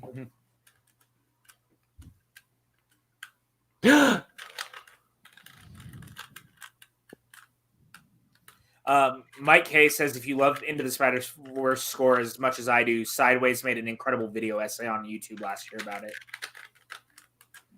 There it is. That's my favorite line in the movie. It's so good.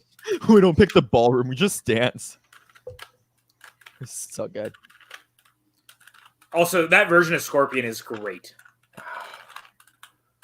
Also, Scorpion, another like interesting villain to throw in there, doesn't affect the story, but it's really good for this fighting sequence because it's known as like a beginner villain in the Spider-Man lore. So the fact that Miles is the one who has to go up against him is really good. Well, and he was also set up again in Homecoming, which is interesting as well. So I think we're also going to see him in live action. I love Aunt May being a badass too. Me too. Well, it was a step up from, Aunt May being older and always needing to be taken care of. Well, no, because we have older Aunt May, we have sexy Aunt May, and now we have badass Aunt May. Yeah. We have the Holy Trilogy. The Holy Trinity, I mean. This is my favorite comment of the night. If Pat is truly from Canada, I really want to thank him for Trailer Park Boys. You're welcome. And he really is from Canada. We're not making that up. He really is. I'm from Nova Scotia, where Trailer Boys is set. Oh, shit. Someone get him out of here. You mean Uda here? Where you hoser? Wait, I love wait, it. did you guys see the Kobe Smulders Let's Go to the Mall remix? I that did. she It was made about amazing. quarantine? No, Yes, but I need okay. to. She put it on her Instagram, I think. It's real good. So that score is so good. And like purple being such a strong color for him. Yeah. Yeah. This movie pops in 4K, by the Wait. way, guys. My God. Wait, guys, what does red and blue make? Purple. Whoa! Whoa! Whoa! Justin says, nice. Pat is now the best. Fuck, you can't give him. I'm just telling him what the chat said, okay? I know, goddamn chat, dude. Hey, man, Justin gave us $3 tonight. I'm not going to yell at him. That's true. Oh. God, that moment. Because it's funny, he does the one thing any Spider-Man shouldn't do. But because he's so scared and he doesn't know better, Yep. he puts off his mask to reveal that he's a fucking kid. I love how he backs away. Of just like, And this also shows just how freaking cold and calculated Kingpin really is. just Like- the hands up. Yeah, but again, he shoots him. Like, look at this. I know. It They just wouldn't what do a this moment in a too, man. movie. This is an animated Spider-Man movie. I can't believe we all were like talking this down when it was first announced. I wasn't. I was just not sure what they were going to do with it. But Lord and Miller being attached was, Yeah. for me, was out the gate the right move because again, I had been a fan of their animation since Clone High. So It just what- like, oh, go ahead, Evan. That's, just real right, quick, Kale. Justin said, "Y'all being so cheap, glad I could help." You know I what? mean, First look, of all, you're right. Second off, fuck you. Third off, to Kale's point, what about Sally Field's Aunt May? I think she's a really good balance, especially for that like for that universe series, that was created because Yeah. you needed someone to keep Andrew Garfield's character down. One of my like just interesting iterations of Peter Parker. I have no qualms with it. I actually think like that take is really necessary, especially at the time.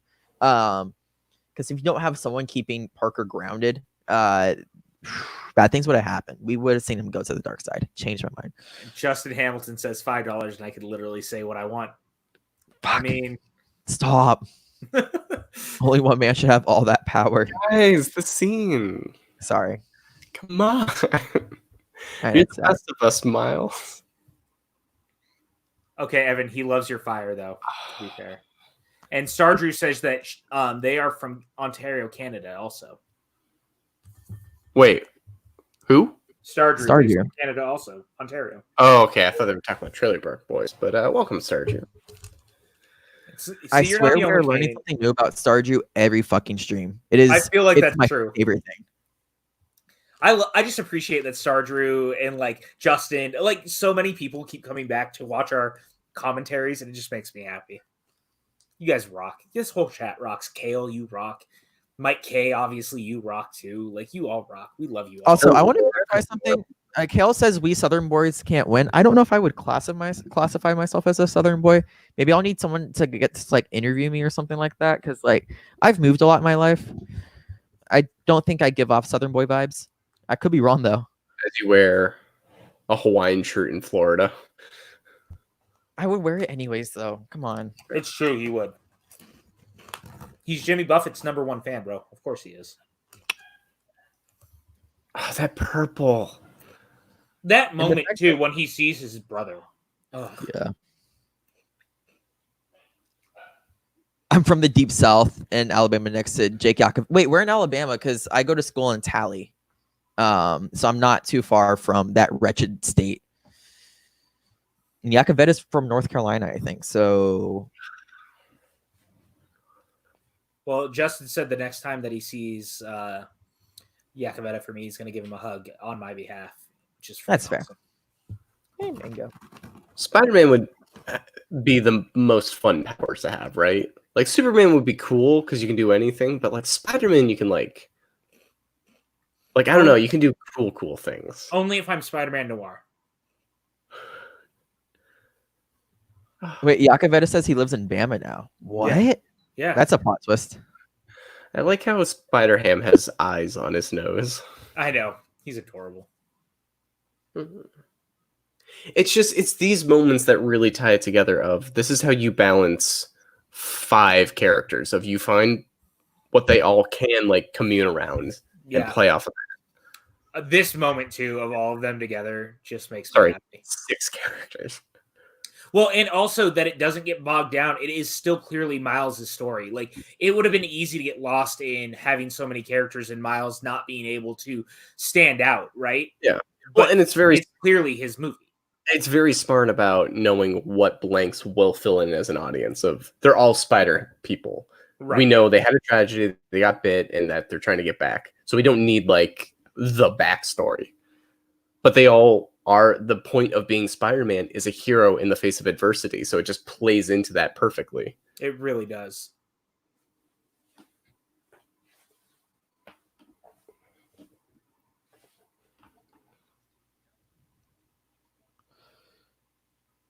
The goober. I know. Oh shit. Yeah, Justin and Jake Yakavetta are only like 2 hours away from my school. Things about to get crazy. Yeah. It's our fucking schmodown in the South, baby. Have we seen Brightburn or The Boys? I have not seen either of those films. I refuse to watch Brightburn because fuck Max Landis. That's right. I'll say if no one didn't have anything to do with that. He didn't write. He wrote Bright, but not Brightburn. Oh, Bright, not Brightburn. Oops, I got my movies wrong. Brightburn's the one that James Gunn produced and his brother, I think, wrote. I take back everything I said. I mean, right about Max Landis, just wrong movie. We're not defending Landis. Like, why is Max Landis a Brightburn? It's like, we don't know. He just started doing it. It was weird.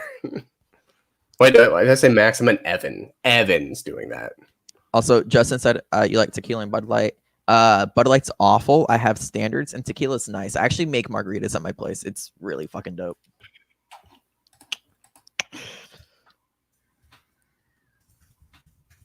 God, this animation's so good. It really is. That whole moment too, where he just leaves him behind like that. Well, it's just he's looking out for him. He is. But it makes it perfect also for the confrontation he's going to have with his dad coming up of, even if he wasn't tied up, it kind of makes sense why he wouldn't want to chat or talk. Did either of you guys play the PS4 Spider-Man game? Yep. Yeah. Which was maybe also the best version of Spider-Man that's ever existed, but like spectacular Spider-Man. Such a great complementary story to this one, especially with Miles. Sure. In both of them. Is this the moment that you're talking about, Pat? No, I think it's the one moment where the dad finds his brother that I think is a little fast. Is a hair too fast. It has to be though, because he's a cop. That's the issue. I get it. I'm just saying it's a little too fast for me. Like, I wish they could take one extra beat with it. I don't know, because I think it's paid off in this, because he starts talking about the drifting apart and stuff. So I get where you're coming from, but I think it pays off in this moment. It happens so fast, and he goes straight to Miles, and he's like, I don't want to have happen what happened with my brother happen. I get it. No, I understand. It's just like in that moment you find your brother dead, and it's immediately like, ooh, Spider-Man. Like, it's the one that feels a little... I wish they just gave it a little more room. I get it. I get the story purpose. I get this scene's great and everything with it. That's the one moment that I wish they just gave a little more time. Fair enough. Fair enough. I'm not going to fight you on it. Ow. It hurts. I know it does. This script. Yes, it's Evan in the chat. Very good, Evan. I'm glad you told I me. just want to, if I'm talking shit about different universities, I just want to make sure it's me saying this and not anyone else, You should have said it was Hogue. Throw Hogue under the bus. like Hogue knows anything about American universities. He's fucking Canadian. I went to college for 4 years in New York, you asshole. Upstate New York doesn't count. You and I both know this. No, I hate you. It's not a real place. I've lived there. Gosh, this not a look real in his place. eyes where he gets the determination is so good. Oh, God. Wow. What a Dude, it moment. really pisses me off looking at that Chance 4 poster. He really put out the big day. Only hip hop fans would get that. What part are we taking offense to, Mike K? Meets talking shit about upstate New York because he also lives over there. Oh, okay. Hey, what area is Mike in? This, Okay. Yeah, no, this is it. This is the moment of the script. I just have to find it. Oh, this needle drop. I know. I'm already just like... I love that she kind of feels like Madam Web right there. Oh, so It's up danger. this is what it leads up to when it gets to the big moment of him on the roof. The script Yeah. says, Miles walks to the edge of the roof, the wind buffeting, and leaps. The camera is upside down. Miles isn't falling through the frame. He's rising. I And love we'll get that. It's just... That the way that that's described to me is perfect for that moment. Also, this Miles- suit is perfect. It's Yes, beautiful. it is. The way that oh God. Chills. This is just such an amazing sequence. This was the first teaser, and I was like, Yeah. whoa. Okay. That shot was What? my banner for the longest time on Twitter. Yeah. Ugh. Oh, what's up? I'm getting goosebumps. This is like Yeah. crazy.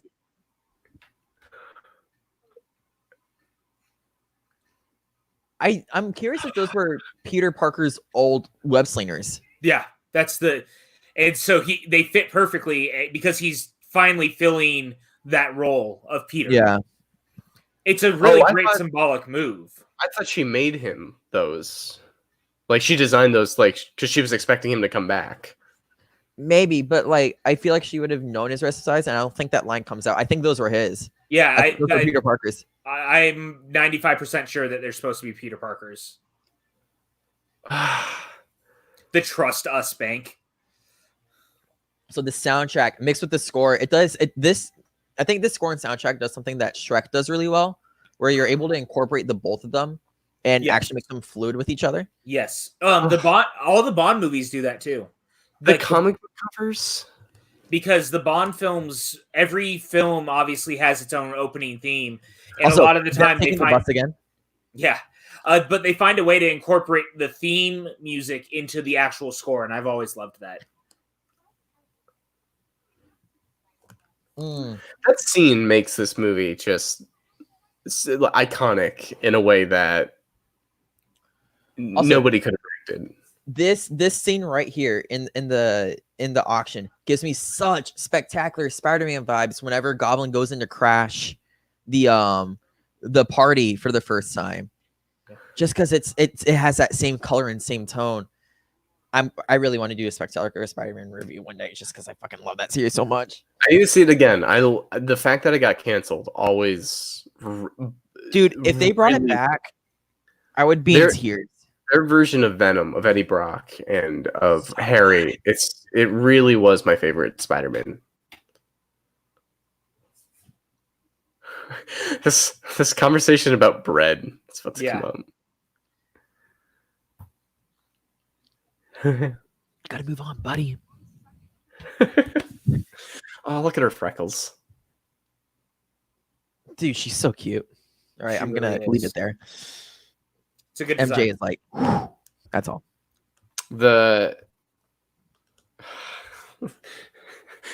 I love these scenes can either be the most grating on me of somebody knows what the other person means, but the other person doesn't, or they can be the greatest scene in any movie. That you deserve. They also do the secondhand embarrassment right here because whenever I feel secondhand embarrassment, I feel like I need to look away and like not see it. But this at least keeps me captivated towards the screen as well. Though. Yeah. I don't know if you guys watch like Meet the Parents. Meet the Parents is full of that kind of comedy. Yeah. Oh my God. Where it's just so awkward, but at the same time, it's also captivating. That first one is amazing. Also, The- R.I.P. Jerry Stiller, man. That broke my heart today. Lived a good life, though. Good long No, life. and he gave us a lot of comedy entertainment for many, many years, and Kale. a great actor. Kale with a take that I can't disagree with, but I also think there's a lot of other great scenes that we need to keep in mind. The What's Up Danger scene is the best Spider-Man scene ever. It's up We there. have Spider-Man 2, Train. We have Far From Home, Mysterio. The Mysterio Sandman one is scene my favorite. From The what? Spider-Man 3, the Sandman scene of him being created is still pretty great. My favorite is going to be the Mysterio sequence probably forever, though, because I never thought we'd see Mysterio on the big screen, let alone done that well. And that nightmare sequence is just it's so crazy how much I love it. The first Spider-Man, him climbing up the wall, with great power comes great responsibility, and him at the end saying, I have a father. His name is Ben Parker, and then the Goblin killing himself, I think are 3 kind of perfect scenes. Yeah, Ferris brings up the dead Iron Man. That whole thing, the Marvel Zombie vibe of it all, like the way that it really messes with Peter, it's just such a great sequence, and I love it so much. That was peak Spider-Man. In that movie, I'd say the bridge, he has to use his spider sense to get through all the drones, and the one that with is Happy good too. in the plane of him being like, Tony was Tony. You got to be someone different. Well, that's a great sequence altogether, and I think the people who give the MCU Spider-Man such flack for the fact that he's so tied to Tony, that whole movie is about that, and like moving past your mentor, that like you need to be you, and that's the thing is that Peter Parker as a character has always tried to go after joining teams early on. In the comics, it was the Fantastic Four and like trying to join the Avengers, and then realizing how much he had to offer for himself, man. Like I like it, and I think it was just a different way to do what we're not used to seeing with him. So also I'm with PJ there, and like to that point, and it's also just different. I didn't want to see another Uncle Ben. I didn't want to see another that kind of origin story. We've already got it. Give us something different and new. Also, that's such a great reveal. It is. Holy shit! I like Ferris always drinking my Gatorade. Yes, I am. So I think that's a good line. The MCU Spider-Man is good at the larger scale implications of like what does Spider-Man mean in this world of bigger superheroes. I don't think it's the best at the small scale problems with Peter Parker. He really doesn't get those kind of life consequences. I don't agree with that. Yeah, I don't agree with that at all. But like, really, what affects his normal life? MJ, dude, everything's circled around. At least in Far From Home, Homecoming's a different conversation. Everything's cycled around the girl. But even Homecoming is about him trying to go on the date and trying to go to Homecoming and like that, all of that. You have to remember, it's high school problems, and that's what they do better than anyone else. Because I don't think not even that of he quits the team, is immediately let back. It's high school problems that. Really, he doesn't have that many problems socially. Like, he's well liked in school. Flash is kind of a bully, but that's about it. He's not that well liked in school. He wasn't invited to a party before that first one. I never got a sense of this kid struggled because he was Spider-Man in his normal life. I don't agree. I think if you're talking Amazing Spider-Man, you've got more of a case. Nah, we know my stance on the Marvel Spider-Man. Okay, anyways. But the point I was to make earlier, if you guys follow me on Letterboxd, you can just type in Evan Degraff and follow me there. I watched The Phantom Menace earlier, and the one big quirk I had with the movie was that like for a movie that's a race against time, it really feels super slow. But that's what this movie does right. For a movie that is a race against time, you fucking feel it, especially towards the end here, where like they have to get this fight done and they have to do it pretty quickly, or they're all fucking dead. Yeah. How is all of these animation styles working together? Good filmmaking, dude. Yeah. No. But the spider's okay, so it's like everything's fine. I get your robots destroyed. You can make another.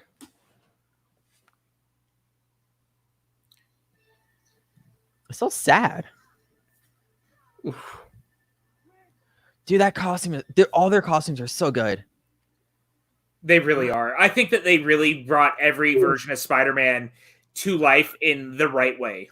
Like, I don't think that there's any time that these characters are not 100% the versions I remember from the comics in the right way. See, that's such like kid logic. you would want when playing with like superhero toys of like one grabs the other, that grabs the other, and they all run and punch after one after another. 3 directors and 2 writers, Ferris. 3 directors and 2 writers. Lord and Miller were nearly directors, like, because they produced the film. The Breakfast Club with Spider-Man. Peter hung out with his friends on vacation, and everyone was upset that he went on vacation. And I think Matt gets it. Homecoming's focusing on Peter trying to do a great job in Iron Man's eyes, and Far From Home focuses on Peter trying to take a break from being a hero post Endgame. Like, I don't know if people are ever going to win in the MCU with how people want Spider-Man to be, because everyone wants different things. But for someone who read the comics growing up, that version of Spider-Man is the closest thing to what I read growing up that I love outside of this. And I think it's part of the reason, like, I still like the Raimi films, but I've soured on them because they are not the version of the comic that I've wanted for so long. And now I have them. Which makes me glad I haven't read the comics. I probably should, but like, I don't have that, if that makes any sense. But it's like, shouldn't that make you appreciate the Raimi films more because you do have the version you like and it can exist as its own thing outside of it? And that's why I said I still like them. But if I'm going to want to watch Spider-Man a lot of the time, for me, I want to watch the one that, for me, feels like the thing that I've loved for so long. Yeah, but should that diminish your idea of the Raimi ones? It can, because it's like if you see a movie that's way different than a novel you love, you may not necessarily love it.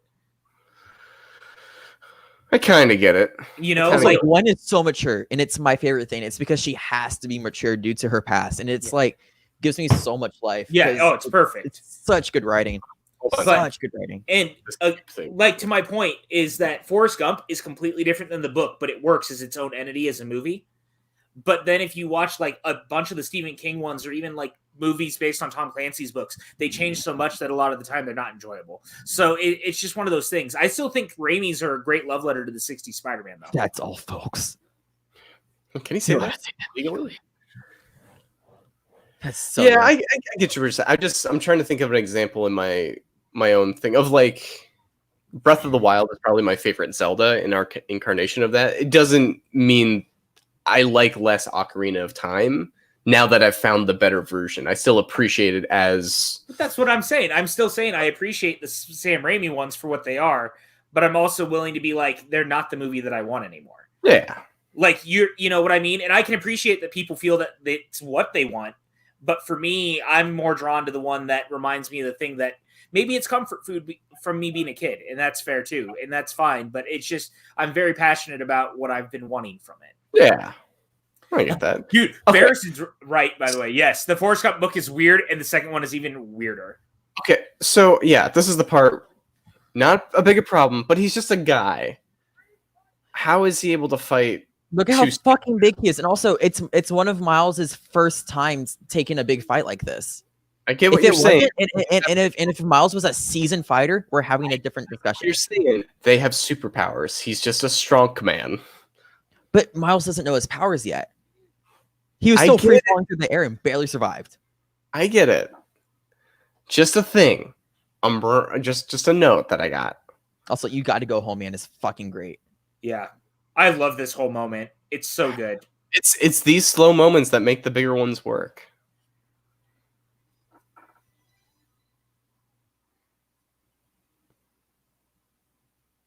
I can't wait for the second in the one. back. Oh my gosh.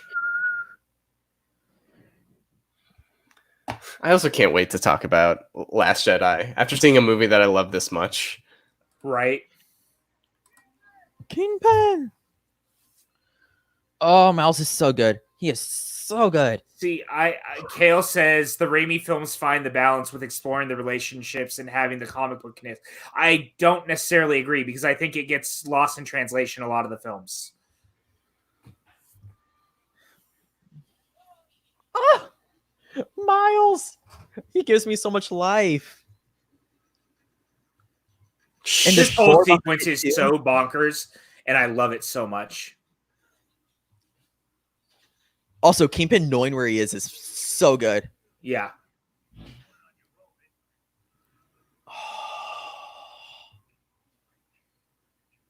God, it doesn't even sound like Liv Schreiber. That's what I love. It's so good. I love it when like an actor of that size lends their voice, and you're like, oh, you're doing a performance. Yeah. Like Bradley Cooper doing Rocky Raccoon. You're like, oh, you wouldn't initially think that's Bradley Cooper. Mm-hmm. Like he's doing like a character there. I mean, even Robin Williams is the genie to a point. Like that is a performance. It's still Robin Williams, but it is a performance. Yeah, but it is. Robin, also do like your stand-up set. Like, and we'll animate around that. But that doesn't make it less of a performance. Patton as Remy. Come on. Yeah, no, 100%. Yes, I agree with you. But their voices aren't like different than their normal voices. I like this because you wouldn't think that's Liev Schreiber or like Bradley Cooper. Like you hear the genie, you know that's Robin Williams. Or you hear this, you wouldn't, or Ratatouille, you would know immediately that's Patton Oswalt. I like it when they change it so much. Well, but you have to take us out of the equation because there's going to be a lot of people who don't get that nowadays. They didn't. No, I get that. I mean? But it's like literally their voices aren't changed. Like these guys are changing their voices, like Liev Schreiber and Bradley Robin Cooper. changes. I disagree. A lot. But I'll yell at you for that later. I don't want to jump into Ratatouille during Spider-Man. Voice in Ratatouille. It's not like he's because Patton Oswalt's voice is more nasally. But it's not like to the degree of this.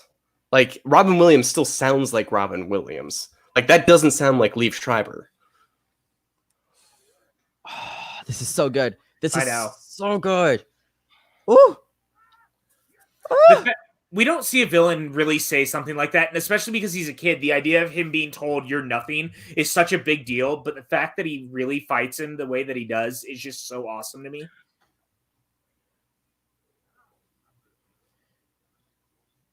Oh, that's such good writing. I did see that in the theater. I'm like, why didn't that kill him?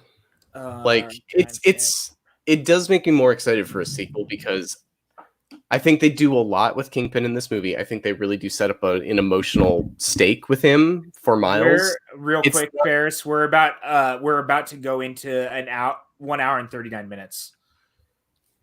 This scene doesn't hit me as hard as I wish it did. As much as I love this movie. The fact that Kingpin just kind of stands there and waits. Because, like, no, it's a brood of arrogance and confidence. Like, I agree with Evan. Give less than two shits. I get it. This movie's perfect. I shouldn't critique anything. That's not what we said. Oh my god. We just have our own on something today. God damn. I'm just every time I bring up a critique, you guys are like, no, it's perfect. Don't change anything. That's not. You do the same thing to me when I start talking about what I like about the MCU Spider-Man. But I like stuff in the MCU Spider-Man. And there's things that I would have changed in this too. But I'm just offering my perspective in the same way that Evan is. Yeah. Hogue, we love you.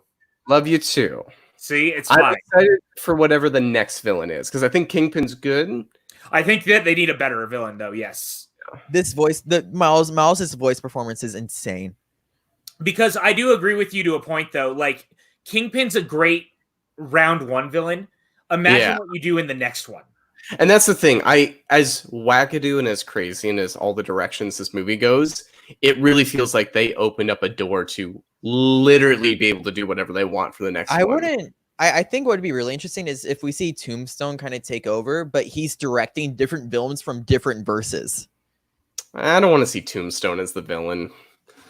No, rewatch Spectacular Spider-Man, your tone will change. Nah, I'm okay. I just mean like Tombstone in this movie is just the henchman. Like I don't need him. Yeah, I don't need him to be the bad guy.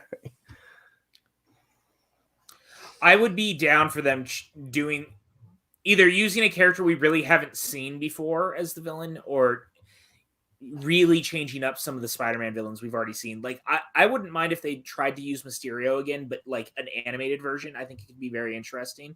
But Spider-Man has a ton of villains to choose from. Yeah. His rogue gallery is ridiculous. Who's typically Miles's villains in the comics? Well, Prowler was one of them.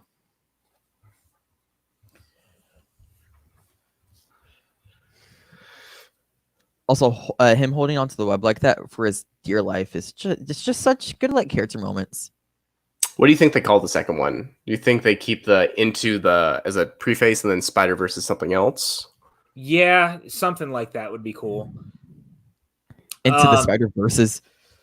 The Versailles. The thing about Miles is he's got quite a few villains, but he also or enemies, but like a lot of them are also the ones that you kind of already know. Yeah. Because he did end up taking on a lot of the same ones already. But And it's there are also- some others so that he could Actually, you know what? Kay, I would love to see a second shot at Electro because I think that villain wasn't done wrongly. I just think the writing was a little off from the Amazing Spider-Man 2. I really actually appreciated the angle they took at him. But if we could see like Miles's innocence and his humanity nearly switch the character and actually made him realize, hey, you have these powers. Whether you choose not to use them is on you. But like have an actual villain turn for the good. I think like it's a type of movie to do that, and especially because of electricity, we could actually see him working the Spider-Verse in some way. I think think- it's a good call. Yeah, my pitch for the second one is that Miles goes into another universe and When like he hugs him, it's great. No, this whole moment's great. But like my pitch for the second one, he goes to another universe and like helps out in a way that does more damage than good.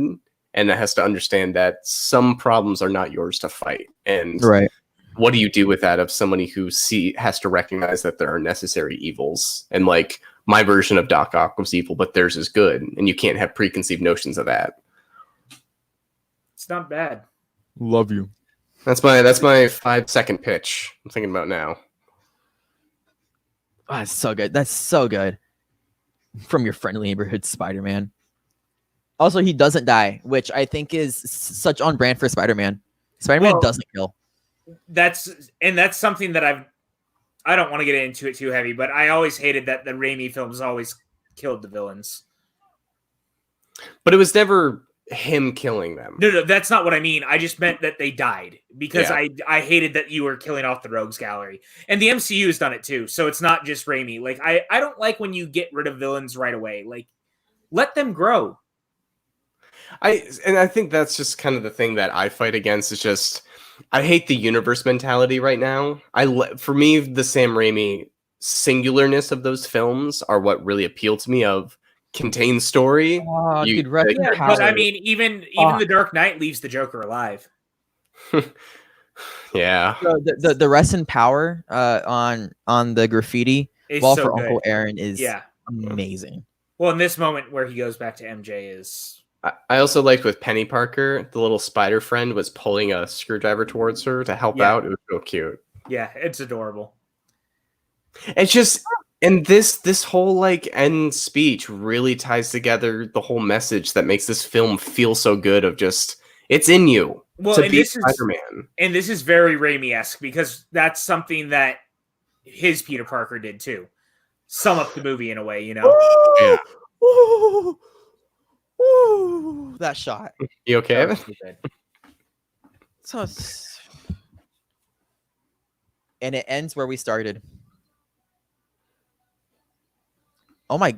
The Spider-Verse 2 is from the writer of the Expendables and Zombieland 2. I'm there for it because Zombieland 2 is great. And I really like the Expendables. Zombieland 2 is genuinely a great movie. All right, I'm going to run to the restroom real quick as we talk about this as it keeps going. I'll be right back. Wow, Probably we the have to- best credits. we have to hold the shop down. Well, PJ, Wait, it's not Lord and Miller writing it? don't think so. Oh, then I have no faith in that movie. That's surprising. But it makes sense. Sometimes you got to move off your writers to do something fresh.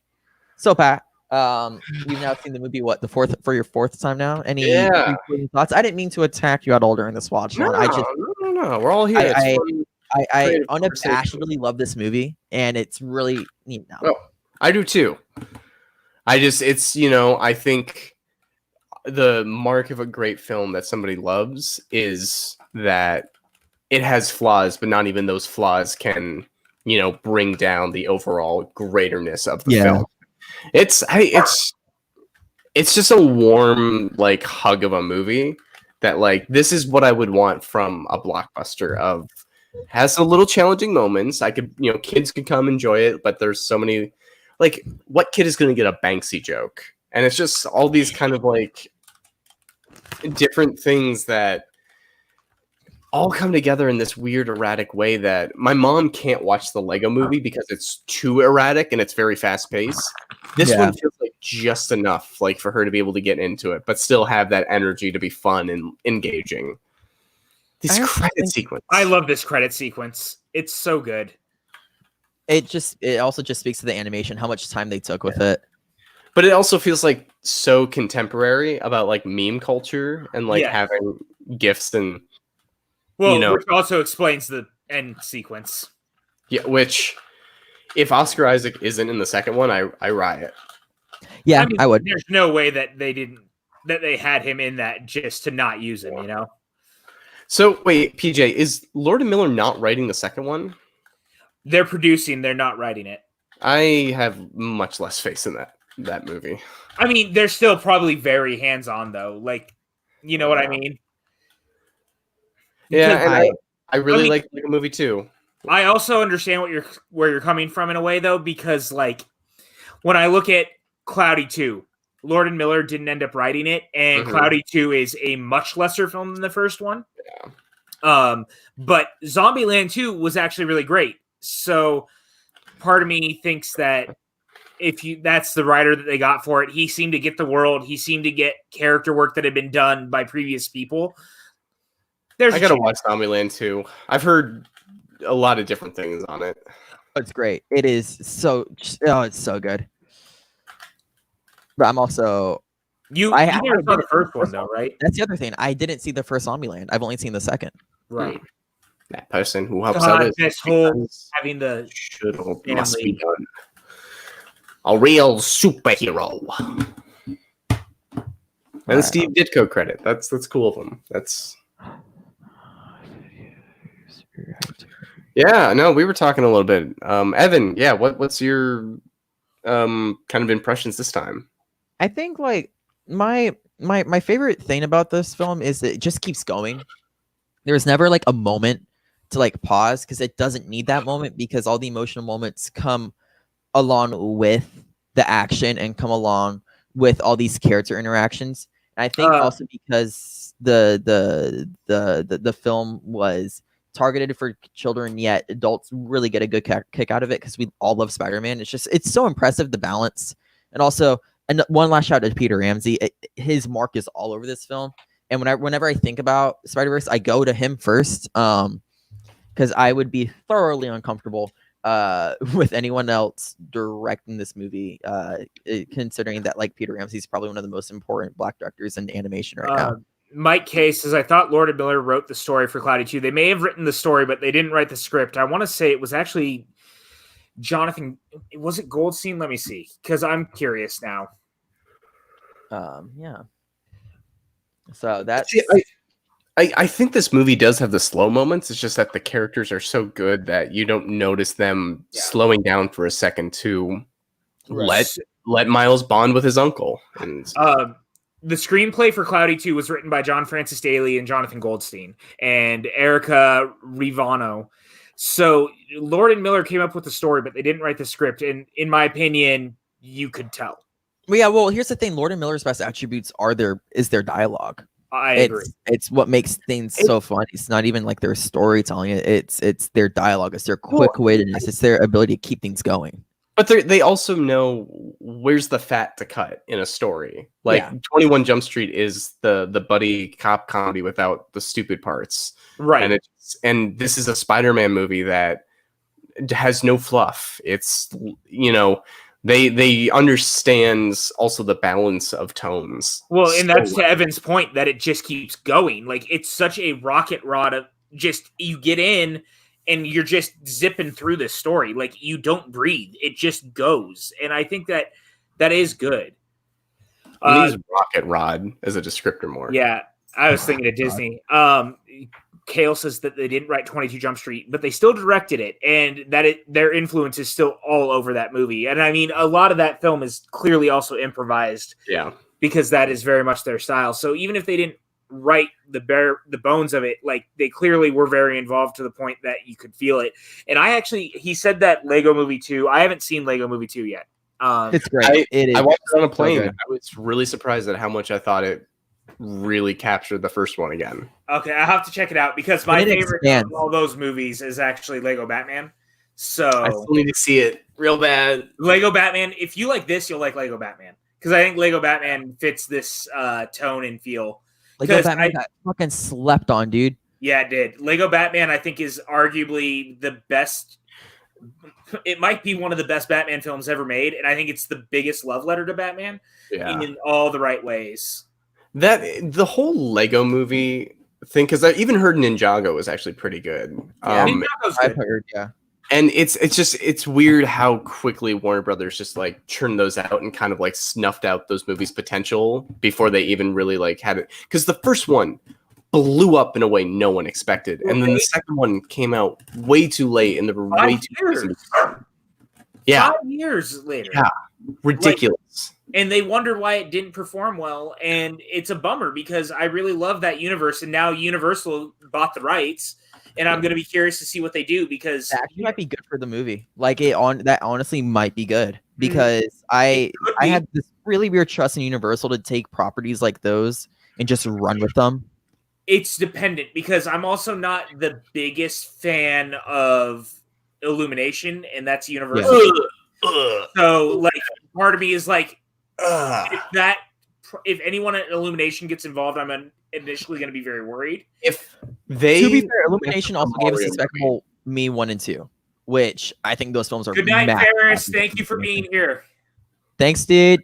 Listen, I want to be very, artistically open. I want to be fair. I want to make sure that I'm as calm and as presentable when it comes to critiquing art.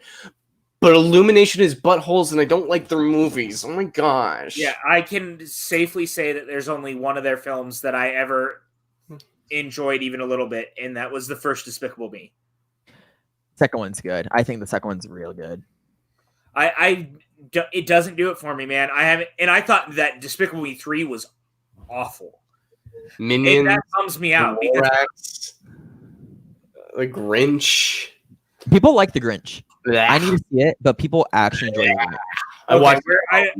I don't want to shit on a lot of movies now just because we can. That doesn't feel right. Oh, they have an Untitled Mario animated film in 2022. Yeah, and if they mess it up, Spidey bells. I'll say this though, I don't think Nintendo lets Mario get screwed over a second time on. That's the fact that they're being so supervising. But they're also not movie makers, which concerns me as well. I think that they clearly will let the filmmakers do what they're doing, but also rein them in. Because after the last movie, you know what I mean? Like, but I don't think they know what it takes to make a good movie. So reining them in might not be in the right direction. I'll give Illumination credit. Their animation is beautiful. Yeah. What they're doing, yes, I agree. It's just they're always hitting the lowest common denominator. Well, okay. In all fairness, though, I have a really soft spot for The Secret Life of Pets, just because I think it's so cute and it's so adorable. And I know I shouldn't say things like that, but no, it's totally fine. I mean, we like what we like, right? I mean, it's so cute. There's nothing wrong with that. There's stuff that we can all admit that we probably don't think is amazing that we still enjoy. And that's why I like our channel, because for the most part, we're not very negative on here. I think most of the chat could agree with us. We try to be very positive most of the time. And here's the brilliance of this post-credits. Yeah. I'll get into that point in a second. Ooh, here's my husband. Oh my God. I just hearing his voice in my ear holes. Dude, he's so sexy. He really is. Though. Those Dune pictures of him with the beard. Oh, yes, please.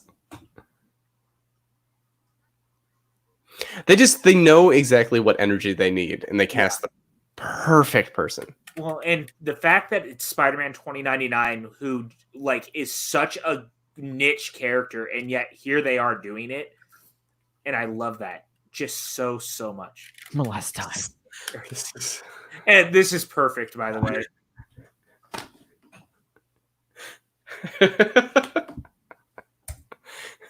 How are you? I just told you. Listen, I'm from the future. How dare you point at me?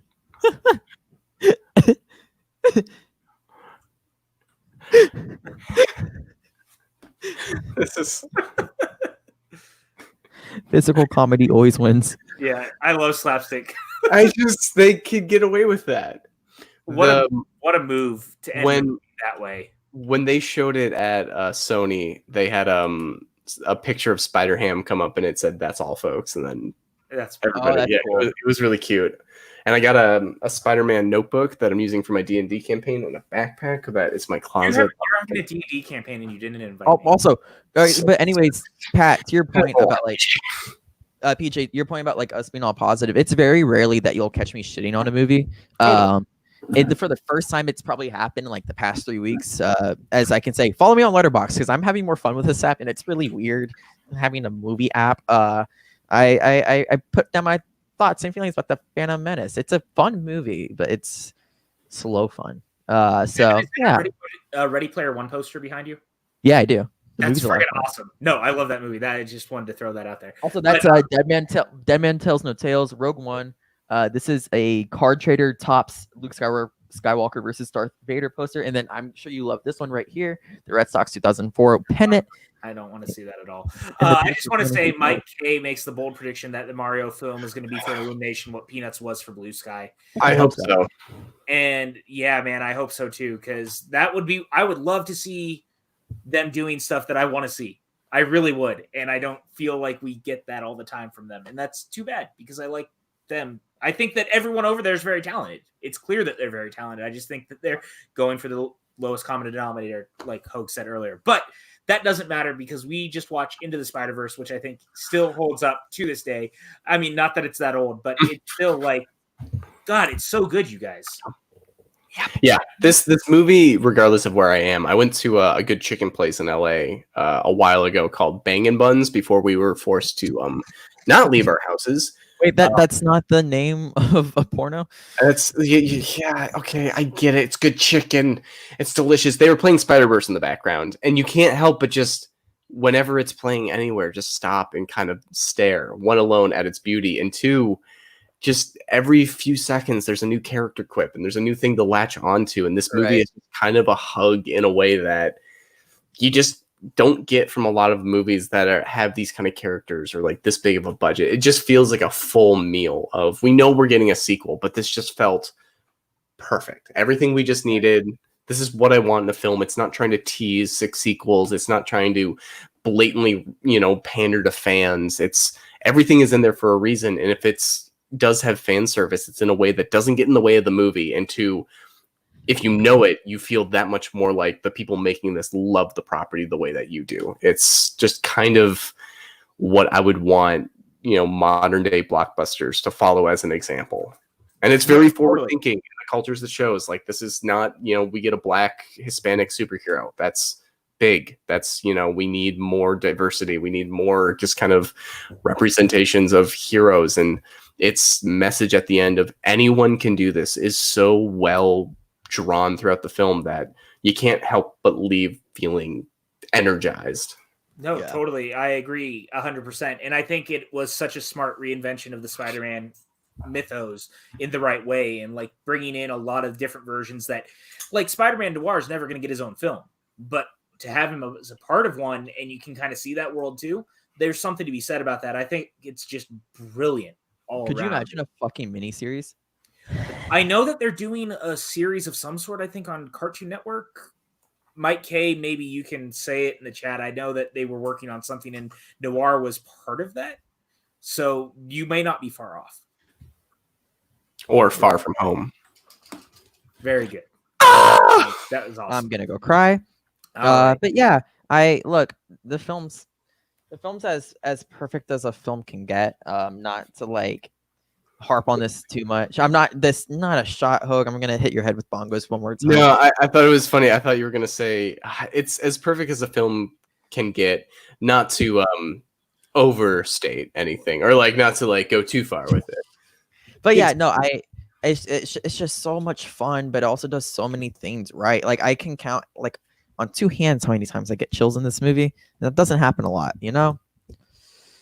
I get it, man. I get it. And that's all you can ask for, really, right? Like, you just want a movie that's going to make you feel good. You get excited to watch it, and you always find something out of it too, which I think is powerful. Like, I could watch this movie over and over and over again, and you could get a lot out of it. Even little references. Again, those New York sequences in Times Square are full of all sorts of Easter eggs.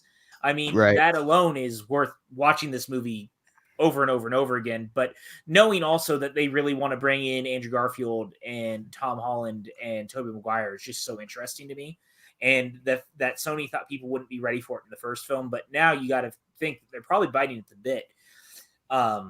Or even the idea of getting Miles out of animation and into live action in the MCU in a way too, and doing like a live action version of that could be. You know, the funny part is you could literally bring the voice actor out. You wouldn't have to change anything.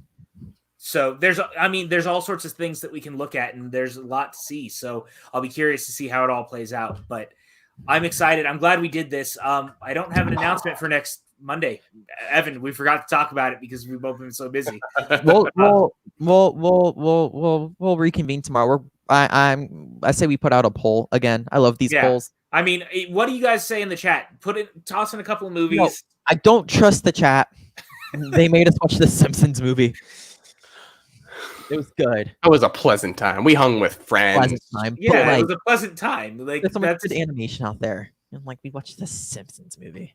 You just told the entire chat who's been with us all night, thank you for being here, by the way, that you don't trust them. Look, the chat knows who I am. Okay, hold up. For Iron Giant. I want to do a Brad Bird month. I'm waiting for PJ to finally greenlight it. Can we get through Ryan Johnson month first? Can we? Yeah. All right, boys. Let's save the production meetings for when we're not on the air. Okay. All right. So thank you guys for being here tonight. Hogue, thank you as always for being here. We love having you. Where can the kids find you online? Follow me at Pat the Canadian on Instagram, Hogue_filmmaker on Twitter, and check out my short films on Vimeo under Patrick Hogue, and check out my newest short film, So, on Crypt TV. We're inching our way to 200,000 views, and I feel like that would just be a cool number to post on Facebook. So thanks for being here. This was awesome. Awesome. Thank you, buddy. We'll see you on the other side. Evan, why don't you take everyone through what's going on again real quick? Yeah, sure. For the announcements that don't exist really, Tuesday. Be there. I'm interviewing Rachel, the Switchblade Silverstream. Is that even her real name, or am I just outing Christian Harloff every single time I say that? No, I'm pretty sure it's the shooting star. Oh fuck. Well, I'm gonna go with the Switchblade anyways, because it's fucking brilliant. The Switchblade Silverstream tomorrow. Make sure you guys are there. Same time, 10 p.m. EST. Her and I have had some off air. What the? Oh, sorry. Her and I have had... Jesus Christ, Pat! Twice now. It was an first family game. Now top. Make sure you're there for that. And then PJ abruptly is going to be a part of the top 10 villains songs in film with Chris Clark, Jacob Blunden, Kristen Smith. Fuck, I'm missing one. And I think Rachel Silverstream as well. So be there at B Square. Thursday, Something Rotten. Stacey Howard, my favorite Showdown competitor, is joining Frank Janisch. I said Jank Franish. That's great. And Pact and PJ Campbell on Something Rotten, where they talk about the Mummy and the Mummy Returns, which one of those films is great. And yeah, it's moving on Thursdays at 10 p.m. EST. I really hope that Comedy Beat hit. I don't think it did. No. And then we're watching Looper on Friday. Be there or be square. And then the Smash League starts, everyone. The thing I have been not working on, which I should be. It's going to be a good time because we got our last competitor who will be joining us. We kind of announced him last Family Game Night if you were paying attention, but let's just say he was a big fan of the what was the Drew McQueen and Sam Levine team? I'm blanking. Above the Line. Yeah, Above the Line. He was a big fan of Above the Line. So if you know that from Showdown lore, you'll know who's joining us. All right. But where can the kids find you online, my friend? Find me here at Evan Degraff Live on Twitter, where I've been tweeting a lot recently. It's probably really bad, but when you don't have much to do, you just kind of tweet. And find me on Letterboxd at Evan Degraff. I letterbox things. And yeah, that's kind of it. Love y'all. See you in the future and catch me tomorrow. Yep. We will see you tomorrow, my friend. And of course, you guys can find me on Twitter and Instagram at PJ_Campbell. You can find me here pretty much throughout the week, hanging out with these two wackos and a bunch of others as we do a bunch of fun stuff like this because we want to entertain you during the quarantine because life has been tough with a lot of things going on, and we get it, and we just want you guys to have a good time. So with that, thank you guys again for all your support. Everyone who was here, you were awesome, and we look forward to seeing you guys throughout the rest of the week. And of course, be here Friday night. We're talking Looper, the third film in Ryan Johnson month. It's going to be a lot of fun. We will see you guys then.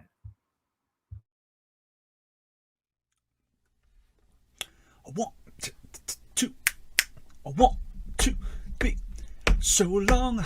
Farewell to you, my friend. Goodbye for now.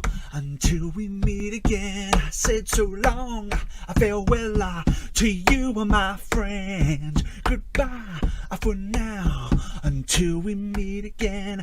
Oh, it's been great to play and sing together in the box, and now it's time to say goodbye. Oh, so long, farewell to you, my friend. Goodbye, oh, for now, until we meet again. Goodbye for now, until we meet again.